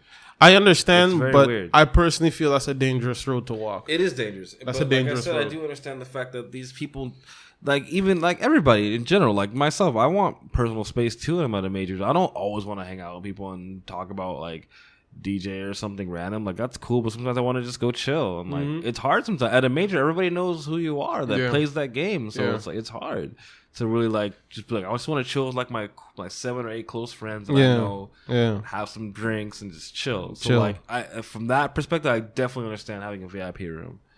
But like when you have like the kid that wants you to sign his autograph and they don't let him in, it's kind of fucked up. Yeah, it's kind of whack. It's kind of whack. Yeah, you know, because K-Brad, you know, because you mentioned him, he actually tweeted out a little short video when he was kind of like, you know, like, hey man, that's some bullshit. Like, you wouldn't be behind that fucking rope if it wasn't for those people. Like, those people. That's why I said, like, when I saw people like me that I play with you, like I've helped you get to this. Like, you learn X matchup because of these people. Yeah, and they can't have a beer with you. Yo, and he said something that was really deep that I think people probably, you know, who think, you know, who's people whose assessment of themselves are probably way too large to begin with. And he was basically like, yo, unless you walk outside and you can't take 2 steps without somebody running up and screaming, kind of like what you were saying before. Like if you said like, hey man, I play Smash professionally out in the real world, people are like, fucking so. Exactly. Like he kind of had that same thing of like, yo, you're not no celebrity. Like when we walk outside, nobody know who the fuck we are. Like no one knows who we are. The only people that knows who we are, who give a shit about who we are the people in the FGC. Otherwise than that, nobody don't give a shit. Like people don't give a shit. Like they don't. Like they don't. Dude, and you know what's so funny? Because like I've spoken to people about, you know, because of the podcast and stuff like that. I had conversation with certain people and like oh, like, you know, what is this? And I was like, oh, you know, gaming stuff. And I was like, you know, listen, our community, you know, we just had our first premiere on ESPN. And you just see a gloss over their eyes, like, okay, what? Like, you know what I'm saying? And like even when you talk about, you know, people working really hard and like make like they're living off this and like people winning tournaments and making a living, the only thing they see is the money. They don't see the hard work. So even then, even with the money involved, they're still like, oh wow, you're playing video games, you're making money. That's crazy. Oh god. Like they like they don't like they literally think that you could just pick it up. Dude, last night we're watching some shit. My wife's watching some shit and I'm laying up on the couch together and I'm laying on her lap and the kid's like arguing with his dad. He's playing like League, right? And like he's arguing with his pops and something in reference to League, and she was like, oh, like what's that? And I was like, oh, this shit's like, it's crazy. I'm like, these dudes, babe. I'm like, you see my friends in FGC? I'm like, those motherfuckers there make more money than them. I was like, the MOBAs, yeah. I was like, those things are crazy. And she was just like, why didn't you play that? Like, and I just looked at her and I fucking laughed. And I was like, that is like the stupid shit that people say who don't know anything about gaming. And I just looked at her and I was just like, what? And I was like, babe, it doesn't work like that. And she's like, what? She's like, I know. I was like, no. I was like, if you knew, you wouldn't say that. I'm like, there's a respect that you have to have. I'm like, you saying that is like me saying anybody could be a teacher because all you gotta do is read a book and then spit shit out and write shit on a chalkboard. I'm like, you're a teacher. Like, you have to go to fucking grad school. I mean, there's a shit, you know what I'm saying? Like, yeah, there's a shit ton of work. Like, you have to spend damn near almost 10 years in school. I was just like, it's that same kind of thing in terms of work to get to that level. I was like, you would feel very disrespected, won't you? That anybody could just be like, oh, anybody could be a teacher, knowing the hard work that you have to do to become a teacher and get your master's and become a teacher right now. And she was just like, oh yeah. And like, she understood it from that realistic point of view. And I was just like, that is what it is when you talk so flippantly about gaming. People spend years. I'm like, what? I was like, and I told her, I was like, what you're seeing now has been happening since those dudes were like 6-7 years old. Right? Yes, seriously. I was like, and it's now paying off. It's paying off 15 years later. Yeah. It's paying off 20 years later. I'm like, when they were in their 20s and teens and some even 30s, it's like, now it's paying off. I'm like, so I was like, I don't like when people, you know, she's like, oh, I was like, I don't like when people say that. I was like, because it's disrespectful to me as a person, as a gamer, as a person who enjoys it. And it's disrespectful to my friends who do this for a living, who that's what they do. Like, they've been doing this shit forever. Like, this is a long road. This is not just because you think you can make money, you can just fucking pick it up and just do it. Yeah. Like, this shit is a long, hard road to walk. And I think, like, I always do that. Like, when motherfuckers around me talk that stupid shit about gaming, I'm quick to correct their ass. Like, no. Like, that's hard work you see in there. That's like, those dudes have been playing from, and I tell people, they're like, oh yeah, like, look at those kids, they're only like 16, and I'm like, yeah, that means they've been playing since they were like fucking 5 years old. Yeah, that's why they're so fucking good. Like, they just didn't just wake up like 2 years ago, and they, like, very rarely, and even if they've only been playing 2-3 years, 5 years, that's like constant every single day, hours and hours and hours a day. And with the right people, there's so much work. And, you know, even connecting it to like you, Jesse, because you talked about like, you know, your start and like getting there. And, you know, you mentioned something just now that I think is very important as well too, when you're like, you know, if you could actually put the amount of time and you know that you can be there as well, but you got adulting to do. Like, so I can't necessarily put that same amount of time in, but why, like, do you think, I mean, and I'm going to do it, and that's my mission with this, with this podcast, is to lend a little bit of reality to the FGC. Do you think we need to,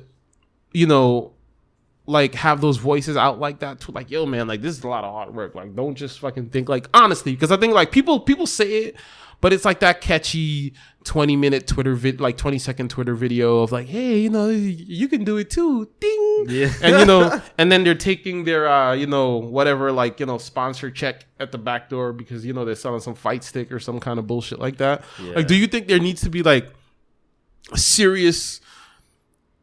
people seriously using their voice to be like, yo, this shit is hard work? Only person like I see like really doing that who's like of the stature or higher than these players is like someone like Vega. And I see he does that every time he streams. And people ask him questions. Vega is like, no, like, this shit takes, like, you can't just like, you just don't wake up out of your bed and just become a top player. Like, that shit doesn't work like that. Like, no, you gotta fucking train. Like, you gotta hit the lab. Like, you gotta play. You gotta hit the locals. Like, you gotta get bodied.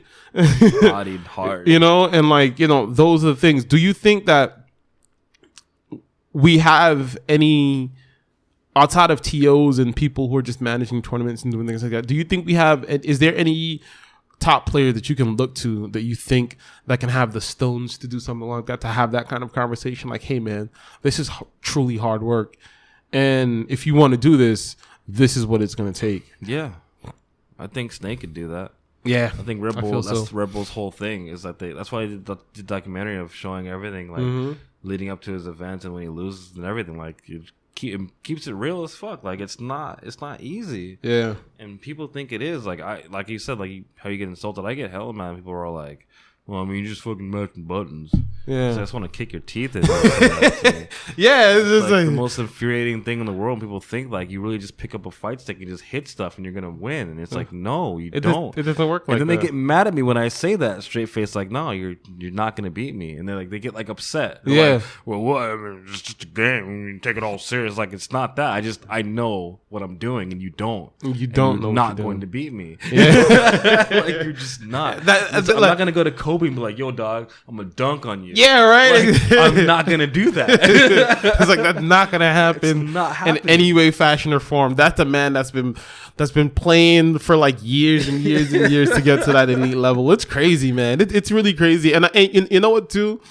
It's funny because in many ways, I feel like Street Fighter 5 is kind of resetting the brackets on that a lot.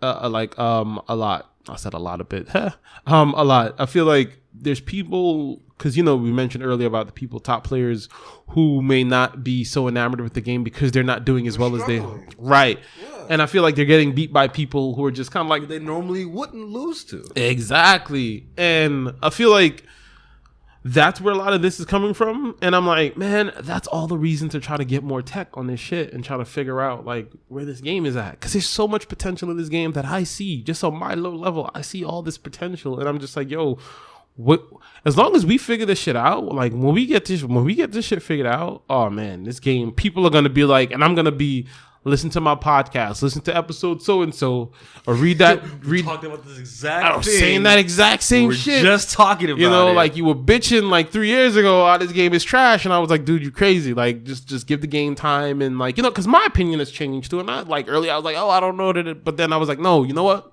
Actually owning the game and playing it and spending time with it, I'm like, yo, I see the potential, I see the issues, but yo, there's so much potential here, man. Like, but we as a community got to do it. And like the same again with Ultra, motherfuckers, man. Like, dude, how upset were people with Ultra? Not with Ultra, with 4. Oh, they were like livid. People hated it, right? Livid. And how many of those same people talk about Ultra, which is still Street Fighter 4, talk about it like this fondness, like if all the time. Oh, I miss 4. All of a sudden, everyone misses 4. I never looked back. Everyone misses 4 now, and like I don't know. It's just, I don't know. This community is so weird, and like people just don't understand a lot of things. And they try to compare it. I think a lot of people outside try to compare it to stuff that's just not the same, to diminish how valuable and like magical this community can be. Right. When it really like when it's running on all cylinders, like it this amazing shit. Some really, really amazing shit. I dated a girl that didn't understand that because I was trying to explain to her like, because she doesn't know anything about the gaming side of it. Like, she's not gonna understand frame data and stuff, so I'm not gonna talk to her about any of that. Right. So I was trying to just explain like the community in general, like what's so cool about it. And, you know, she's from Russia, so she's been around. She's traveled a lot, like she knows. So I was telling her like, yeah, like this is one of the few things where you can meet people from all around the world that just for this one thing, and just make all these like really crazy relationships. She's like, I can do that too. I do that when I go to LA in the clubs and people from all over the place. I'm like, that's not the same thing. So you're all there to like drink or something like random. Like everybody can do that. This is something specific. Yeah, like they play Street Fighter. Yeah, like, that's it. Like that's the only reason why you're there. Yeah, it's like Evo. People are coming from all over the world just to play this game. Yeah, like, people came from literally all over the world, like Philippines, Thailand, dude, fucking Saudi Arabia. They have people Australia from French Guyana. Yeah, now for those homies, Fabrice. I have his for those who don't know, because I didn't know this. So for those, not that I didn't know. For those who don't know, French Guyana is one of the only countries in South America that they don't speak Spanish. So one country, the other country that doesn't speak Spanish is Guyana, where my mom's side of the family is from. So my mom is Guyanese. Guyana is right above Brazil. My dad is Dutch Brazilian. My dad is half Surinamese or Dutch, and he's half Brazilian. Okay. Now we also have family members from Venezuela and French Guyana. So Venezuela, Guyana, Suriname, French Guyana, they're all literally in a row right above Brazil. Okay? I had no fucking idea French Guyana had. They do. They have a whole team. Dude, when I saw those guys, like it was nothing but love, because I turned to them and I was like, and I put on the Guyanese accent and I was like, oh, Scott, bye. I was like, yo, I didn't know, yeah, guy. And they were like, oh shit, you know. And I was just like, and I feel like it's that kind of love where it's like, oh shit, like, yo, you know where we're from? And it's like, and I'm like, yeah, I fucking know where you're like, yeah, I know where French Guyana is.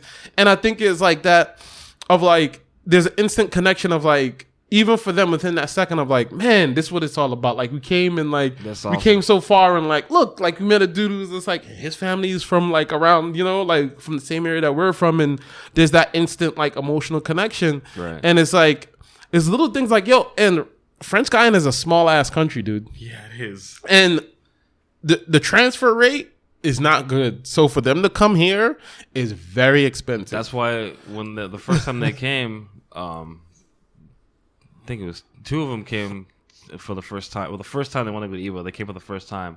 But, you know, they burned all their money just to get here. So they didn't have anywhere to stay. So they stayed with me and Online Tony up until Evo. Yeah. So we took them to Wednesday night fights and stuff. And yeah. And like they were really cool people, and they were like, "You come to France, you can stay with us," because they moved up to France. You can stay with me and my family in France. Like, they were really like respectful and just nice. It was just like, but like just the fact that to take a trip like that, to just come out on a whim and hope somebody houses you. You don't know anybody in this state. You've never been here. Yeah. And like someone does it like FGC style. Like, yeah. I don't really think people in general society would do that for people they just don't know. Fuck no. Like, really? Like, yeah. Hey, man, you know, I just came from fucking Britain, man. Like, can I crash for a couple days? I'm trying to get to this event. No, I don't know you. Get the fuck out of here. Like, this dude plays Balrog. Yeah, come on through. Like, that's crazy. Yeah. It's like, oh, you're that Balrog player, right? It's like, yeah, you're that. Like, yeah, of course you can come through. Like, that's insane. Yeah. That's like that guy was on Cross Counter. There's actually a funny video of him and I playing on Cross Counter or playing sets, and we're literally dressed like the characters. He's dressed like Balrog and I'm dressed like DJ, and it's not on purpose. He just happened to do that. He has a blue tank top, and he has the Balrog hair, and I'm just like, he looks like Balrog. And I had my hoodie and my beanie for the DJ alternate. Oh yeah. And then Marcus is commentating. He's like, "Yo, they look like the characters, dog. Look at the characters. Look at them, dog." And I'm like, when I watched it, I was like, "Oh my god." He's like, "Look at the characters. Look at them, dog." Look at them. The same, bro. Look at that. Man. So with all this growth, like, you know, you've been doing awesome. Like, how, you know, sticking on the topic Evo, how did you feel about your performance at Evo? Evo, I was disappointed but happy at the same time. I was disappointed because I lost to myself. I dropped a combo that killed me, basically got me killed. But the way I was playing was pretty much phenomenal, and in my mind I was like, yeah, I'm gonna get top 32 easy. Like I was just blowing through people. Yeah, and to lose like that was frustrating because I had no one to blame but myself. But it was at a point where before Evo, when I was playing 5, I would just get beat by people. But like technically, nobody really beat me. You would and I took that as like that was a win for me. I was like, no one actually beat me. Like I made all the right decisions, and I was playing very well. I dropped this one thing. Yeah, and you were going in, dude, because like, fucking Ian found me. I kept trying to tell people like, you guys. I keep telling people that it wasn't at fights. Like you guys, I wish you guys saw me at Evo. Like. These guys don't even know, like, yeah, dude, like how out of my mind I was playing, and I've been trying to find that mindset again, and it's like slowly coming back. But it's hard to maintain that. It's very exhausting to maintain that like when you hit that level and you're in there to hold on to it the whole time. It's so hard. Yeah, especially when the matches drag out forever. And they go to like 1 second. And you're just like, oh my god. It's a very intense thing. I think, and that's why it's important to go to locals again, like because it doesn't really capture that on stream. Like you don't see that when you're there. Like you see that stress. Like you see the sweat. You know what I'm saying? Like when you get up. This dude at Zambar that felt that. Really? Me. He was a Mika player.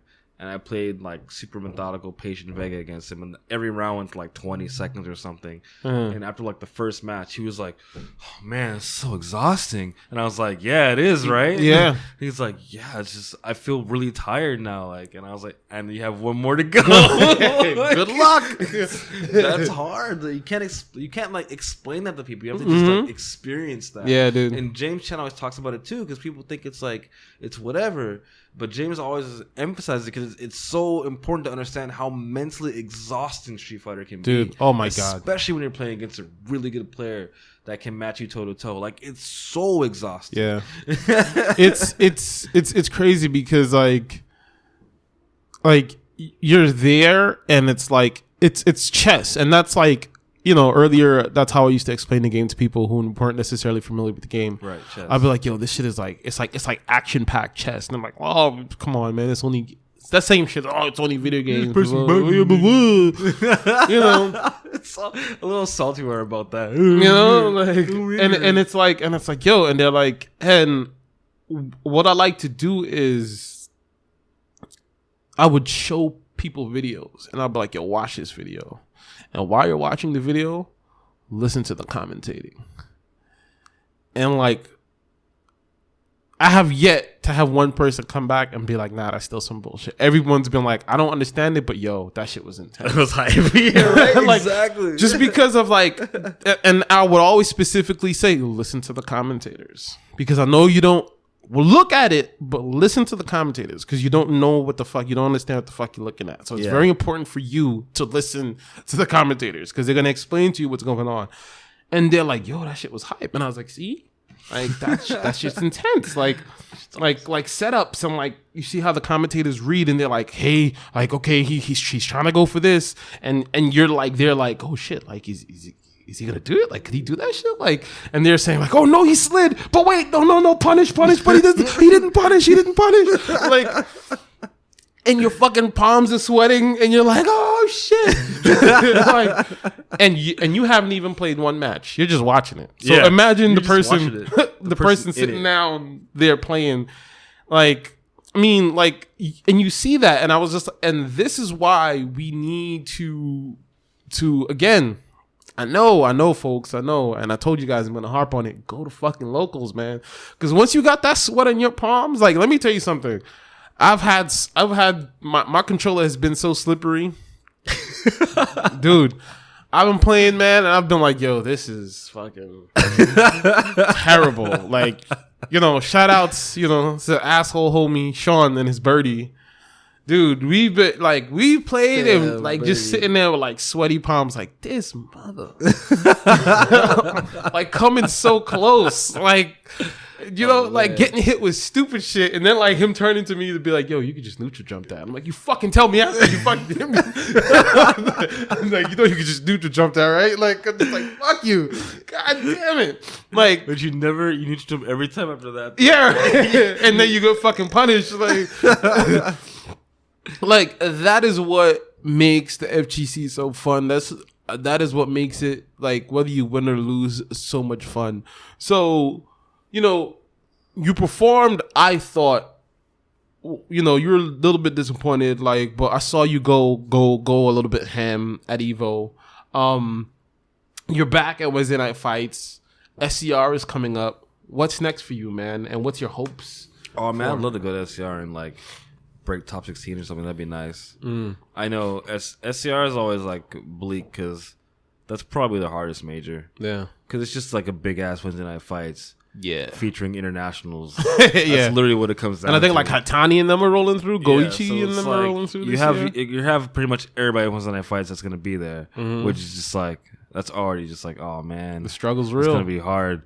Yeah. And then you have you just throw them in the mix, which creates just chaos. Yeah. So like I don't know how it's gonna play out, but it would be nice if I got like top 16 in the major because I've never done that. So do you have like any secret Vega tech you're holding on to preparing for SCR? No, I don't hide any of my tech because I need to know whether it works or not. I don't believe in that. I think it's stupid.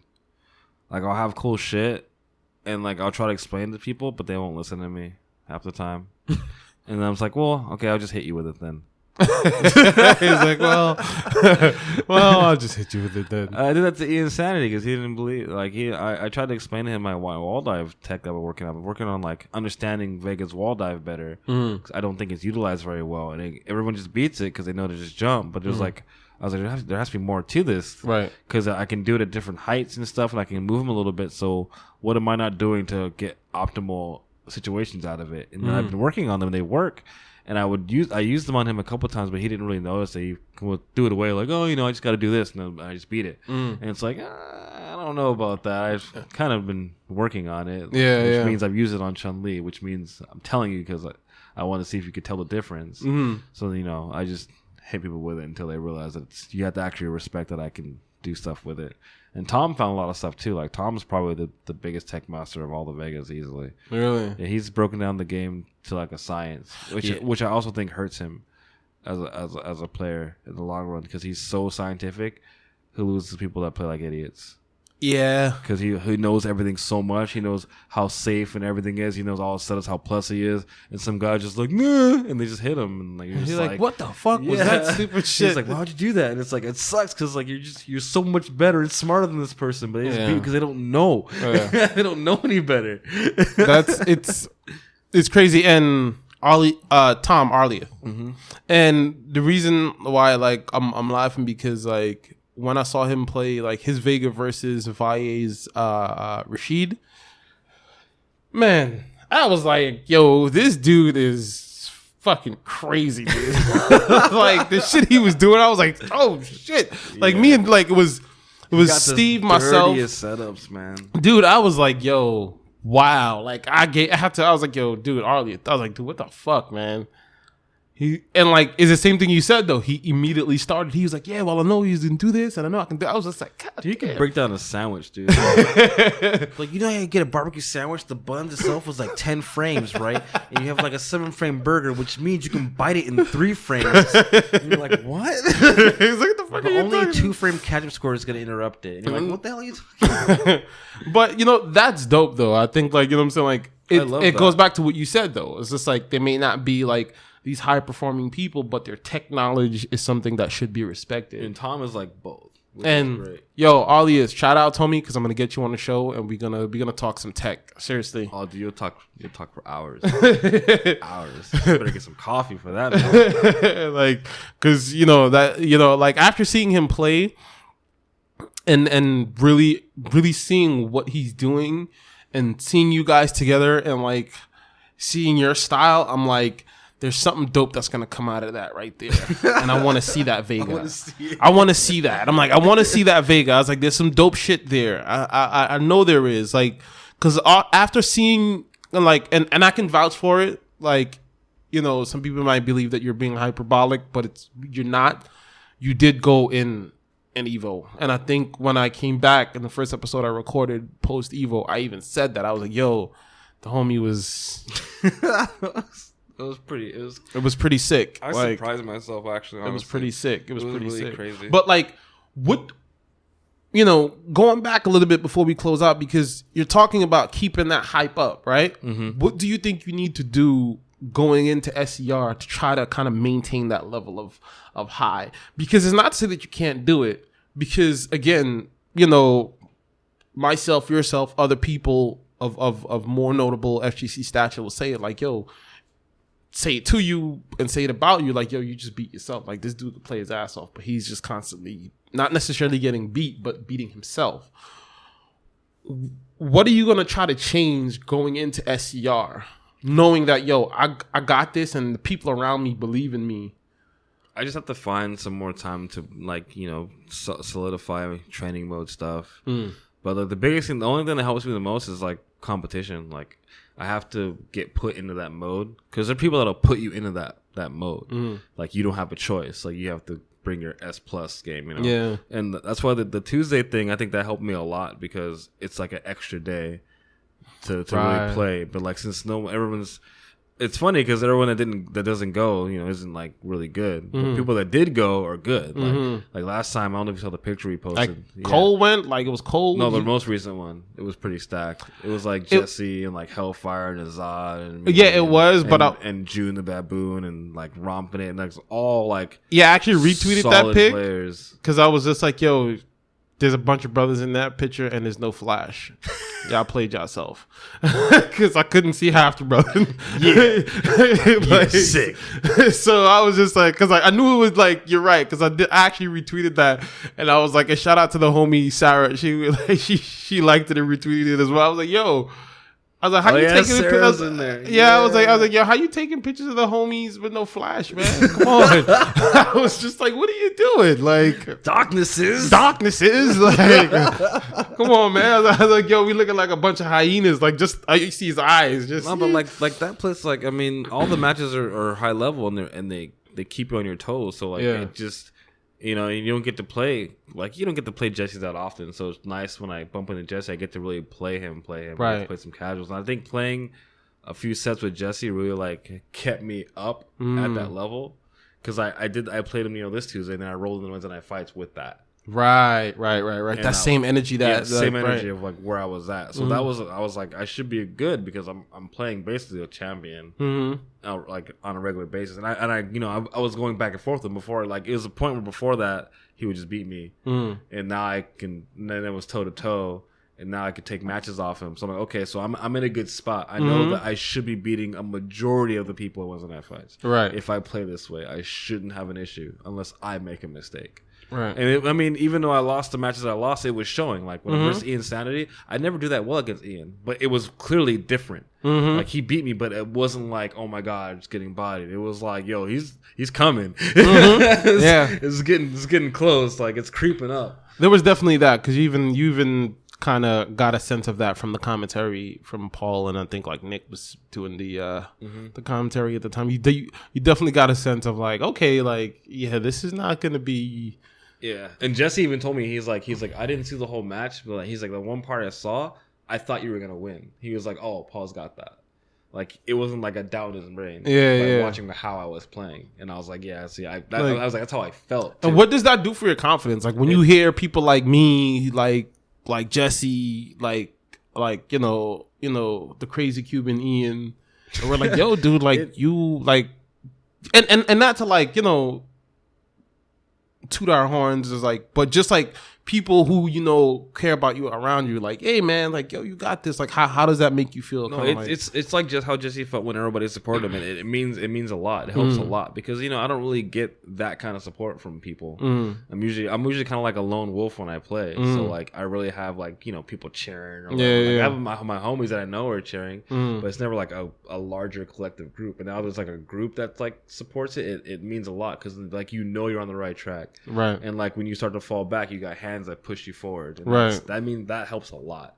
And Jesse said that helped him a lot too. Like, when he said when he was about to lose, like he kind of like looked back and saw everybody and was like, "No, I can do this." Like, it just helps. It helps so much to have that moral support from people that like really like believe in you. You know, not like some bullshit like, "Yeah, man, you know, good luck." It's like you're like, "Come on, man, what the fuck are you doing? You can do this." And you're like, "Yeah, you know what? You're right. I can." Yeah, because usually if it's not enough, you go, "Nah, I can't." Yeah, you know, I can't. and you cave in. That's it. Right. But if like there's a bunch of people and you look around, you're like, well, I mean, what am I doing? Like, I got it. If they all think this, I should be able to do this. And that's why, like, whenever helps. Whenever I'm at Wednesday night fights, you know, like I'm always trying to like scream out the homies' names because like I know that like them hearing like hear it. like if you hear me like, yo, Paul, like, yo, you got this, like you're like, yeah, all right. You're like, all right, I'm back. All right, like, even if you had a little moment of doubt, like knowing that there's somebody watching is like, all right, cool. Yeah. Like, all right, cool. The homies like want me to take this. So you like, so it's that thing of like, you know, which is true. And I think people don't always understand that. And again, always got to go back to it. The importance of locals, of having that section, whether it's good or bad, because if you lose, because if you lose, those same homies are going to be like, yo, you had that, dude. You just probably like you fucked up here or there, but like you had that shit. Exactly. And that takes away from the pain of losing, because you're like, okay, I know that I can actually do it. Mm-hmm. So next time you won't be like, you won't feel like I'm not sure if I'm gonna win. You're like, no, I know I can beat him. Yeah. Like, and that alone changes how you play completely. When you're like, I know I can beat this person.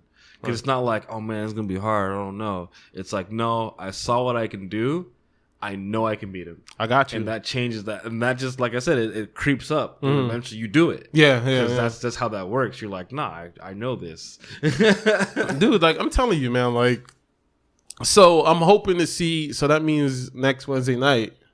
No, what's happening next Wednesday night? Hopefully I get to go. I have to plan my work schedule. We're going to see some of those. As a matter of fact, let me talk about it before we close out real quick. You said that last time. I know, right? But let me talk about this, folks. Yo, Paul was going so ham at Evo. Oh, gosh. What's the twirl move that Vega does? The Matadors. The Matadors? It's like Matador twirl. The dude that you were playing at one point kept throwing a fireball. Which one? The Ryu? The Japanese Ryu? Yeah, and you kept doing it. Yeah, I kept hitting him. And I was like, yo, watch this. Ian and I were standing next to each other. We were like, yo, watch this. I was like, yeah, he's going to keep throwing that fireball. Watch this. And you did it, but I don't think he noticed that you kept getting closer. Oh, yeah, I was walking up. So I don't think... Oh, yeah, I was just doing the spin, but not the actual swing yet. Yeah, so, like, he didn't realize his spacing. So, like, you would just spin. And whenever you spun, like, you were walking up. And then, like, he did it. And then it was just like, son, combo. Yeah. Like, and the setup was gross. And I was just like, that's nasty. I did V-Skill Rose in the super, and it killed him. Because I was down the whole round. And, like, the second I realized I think that was like last round too, because he beat me the first match like really bad, and then I came back and barely beat the second one, and the third one he switched to that fireballs, and I was like, okay, and like, you know, the Ryu, so I can't jump, so like, I have to just kind of, I knew I was down, so like, I have to advance on him, but I know he wants to keep me away because he was just like throwing him like crazy. I was like, he really wants me to not like get in, so I wanted to do it because that range is far. It's like the range is about the same as if you could like. You could jump in from that range, but you would just land in front of him. You wouldn't be able to actually hit him really. Oh, so you're probably just so it was like eat a crush counter. It's just outside. Okay. So it's like if I get right here and he throws it, I can hit him and I can kill him. But like it was like one of those like you have to do it when it happens. So you basically kind of saw that, like you saw that whole match. We started throwing fireballs. I was like, I know how I'm gonna kill you. Okay. Like, I know how I want to kill you now. I know what the best way to go about this is off of how you're approaching me. This can kill you.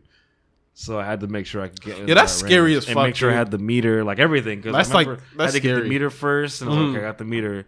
Now I got to keep up. And I had to make it look like I wasn't going to do that either, like you said. Because if I'm just twirling, I'm just dodging fireballs. I'm just not taking damage. And you might not be thinking about it. And so I'm like, if he didn't see me really walking up, because he didn't back up. Remember, he didn't. He exactly. And I was like, he doesn't realize like I'm in range to do that because no one really uses it like that well because it has startup, so it's slow startup. Like I can't do it on reaction right away. I have to like It's like DJ's like sliding under a fireball. I have to, Right. Like, a little preemptive. Yeah, like, Mika too. Like, like right here. Yeah, I now have to do it. yep. Yeah, same with Mika. So like, I was doing that. I was like, he doesn't know, and I was like, I remember my fingers were like ready. I was like, come on, fireball, let's go, come on, because I was worried he was gonna do an EX. Because if it's EX, I have to do it right away. Okay. Because it's so fast, I'll get caught and it'll kill me. So I was hoping he'd do a regular one. He did a fierce one, and I was like, yeah, I can see it. And I just did it. It killed me. Oh man, dude, that was amazing, and I had a Martin Lawrence moment because that's how you supposed to play. That's how you play. From now on, That's how you play.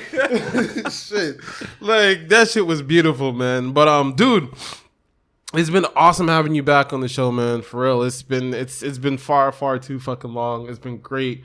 We covered a lot of stuff, but before we go, anything else? Any other topic you want to touch on before we get out of here? Oh man, I'm trying to think about anything interesting. I think we need a solid esports show other than Capcom Pro Talk. Because I heard Daily Dot's gone. Yeah, which kind of sucks. yeah. Because I really liked what they were trying to do. That was a great idea. I'm not sure what happened on that end, but like we need something like that, especially for people that don't watch it because they don't know. Like whenever you like the same thing. Like that's why I like the Red Bull articles because the casual articles because it took people outside of the game, Right. and it was like, hey, this is Tasty Steve. This is what he does for a living. And then like if you don't give a shit about Street Fighter, you're like, oh, that's cool. This guy's pretty dope. He does some cool stuff. Oh, and he happens to play this game. And Right. then, like now it's like the reverse association, so you can like relate to him because of what he does Right. outside of it. And then you might watch it because you just like that he's I think that dude's cool. Like Right. this guy's a cool dude. He works at this place and he plays pro game and check it out. And that's all you need to bring people in is some kind of relation. Yeah. And since games are so obscure, if you don't play games, you don't get it. If you relate to them as people, then it might make it a bit more easier. So I think a show like that would really bring it together. That's what I'm trying to do, Which folks. is exactly what we're doing now. Work with me here, man. Work with me. Work with me. Show your boy some love, okay? That's exactly what I'm trying to do. I That's think exactly the more of those it. we get, the more that'll be a thing. Because like I said, it's hard to be like, this guy's cool because he plays Cammy. What the Yeah. hell does that mean? This dude down the street doesn't care Yeah, about he's that. like, who the fuck is that? Yeah. He plays Cammy, but he owns a car shop. Oh, that's dope. I like cars. Yeah, Now yeah. you care. Yeah. You know, like That's true though. It's just like, okay, like it's like, yo, that other shit you were telling me about, like, I didn't really give a shit about. But Right. it was like, hey man, like, you know, I play birdie, but I love to bake. It's like, oh, word? Like, Yeah, yo, dude, me too. Exactly. Perfect examples for Sean. Yeah. Perfect example. Like, How cool is that? It's like, oh shit, like, dude, you know what? Me too. I like to, like, I want to do some culinary shit. So that's kind of dope. Like, we should have a conversation. There you go. Like, that's super dope, man. That's super dope. Yeah, dude. So, I mean, wow, we covered a range. Like, I haven't hit 2 hours in a while. Sorry about We that. did it. Like, nah, this is great, man. I hope people enjoy it, man. Should Like, have a Red Bull during this, guys, or something. hey, man, anybody want to sponsor the show? I mean, you know, Red Bull. I love Red Bull energy drink. It's really good. Always gives me wings. probably wear Red Bull stuff all the You know what time. I'm saying? Like, listen, I'm wearing a Red Bull hat right now. Yeah, he's totally- Unfortunately, you guys can't see it because this is not a video podcast. Totally But on his head. right now. It's like the Snake Eyes hat. I think you probably just took it from Steve. Exactly. That's exactly what I did. You know what I'm saying? Like, the homie Denise hooked me up. She pilfered one for me. You know what I'm saying? What a thief. Yeah, oh man. But as always, before we get out of here, give everybody your social media stuff. Let them know what you got going on with Oh you, yeah, man! If you guys want to go ahead and follow me on Twitter at BlaqSkillz24 or send me some messages, any I guess Vega tech or anything you want to ask, well, just anything in general about Street Fighter, feel free to ask me. Like, I'm generally good about responding unless it's like an idiotic question. I'll probably give you an idiotic response in return, just because of the comedy wise, it's just fun for me. But yeah, I mean, don't be shy, guys. So please. Like, use the outlets you have to better yourself in Street Fighter and in life in general. Like, there's lots of people that are willing to help you. So, like, don't give up. Word. Yeah, folks, and I'm your humble host Milton, and you can find me everywhere at Slovenly Gamer. I'm on Twitter at Slovenly Gamer. I am on Facebook at Slovenly Gamer. Instagram, Slovenly Gamer, everywhere, man. And also remember, especially to those folks listening on iTunes, please remember to like, share, and subscribe to the show. And also follow me on Twitter, man. Come hang out with your boy. You know, tweeting a lot of random funny FGC stuff, a lot of FGC gifs and shit like that, just because it's fun and we all can relate to it sometimes. Just come and hang out, have a conversation. Let's talk. You know, I'm always in to take questions. If you guys have a question about a show, let me know. I've gotten a couple questions through Instagram mainly. That's perfectly fine. But if you're on Twitter, follow me on Twitter. Got any questions about a show? If there's someone coming up on a show that you would like to ask questions, hit me up, send me the questions. I'll make sure if I get a chance to, I'll ask the person. Also, if you guys have recommendations, if there's anybody in the FGC, anybody doing comics, whatever kind of cool stuff that you would like me to interview and have on the show, hit me up, let me know. I'll reach out to them and I'll try to see what I can do for you. And as always, folks, thanks for listening. And I hope you guys enjoy this sick ass Vega theme as our outro. Peace.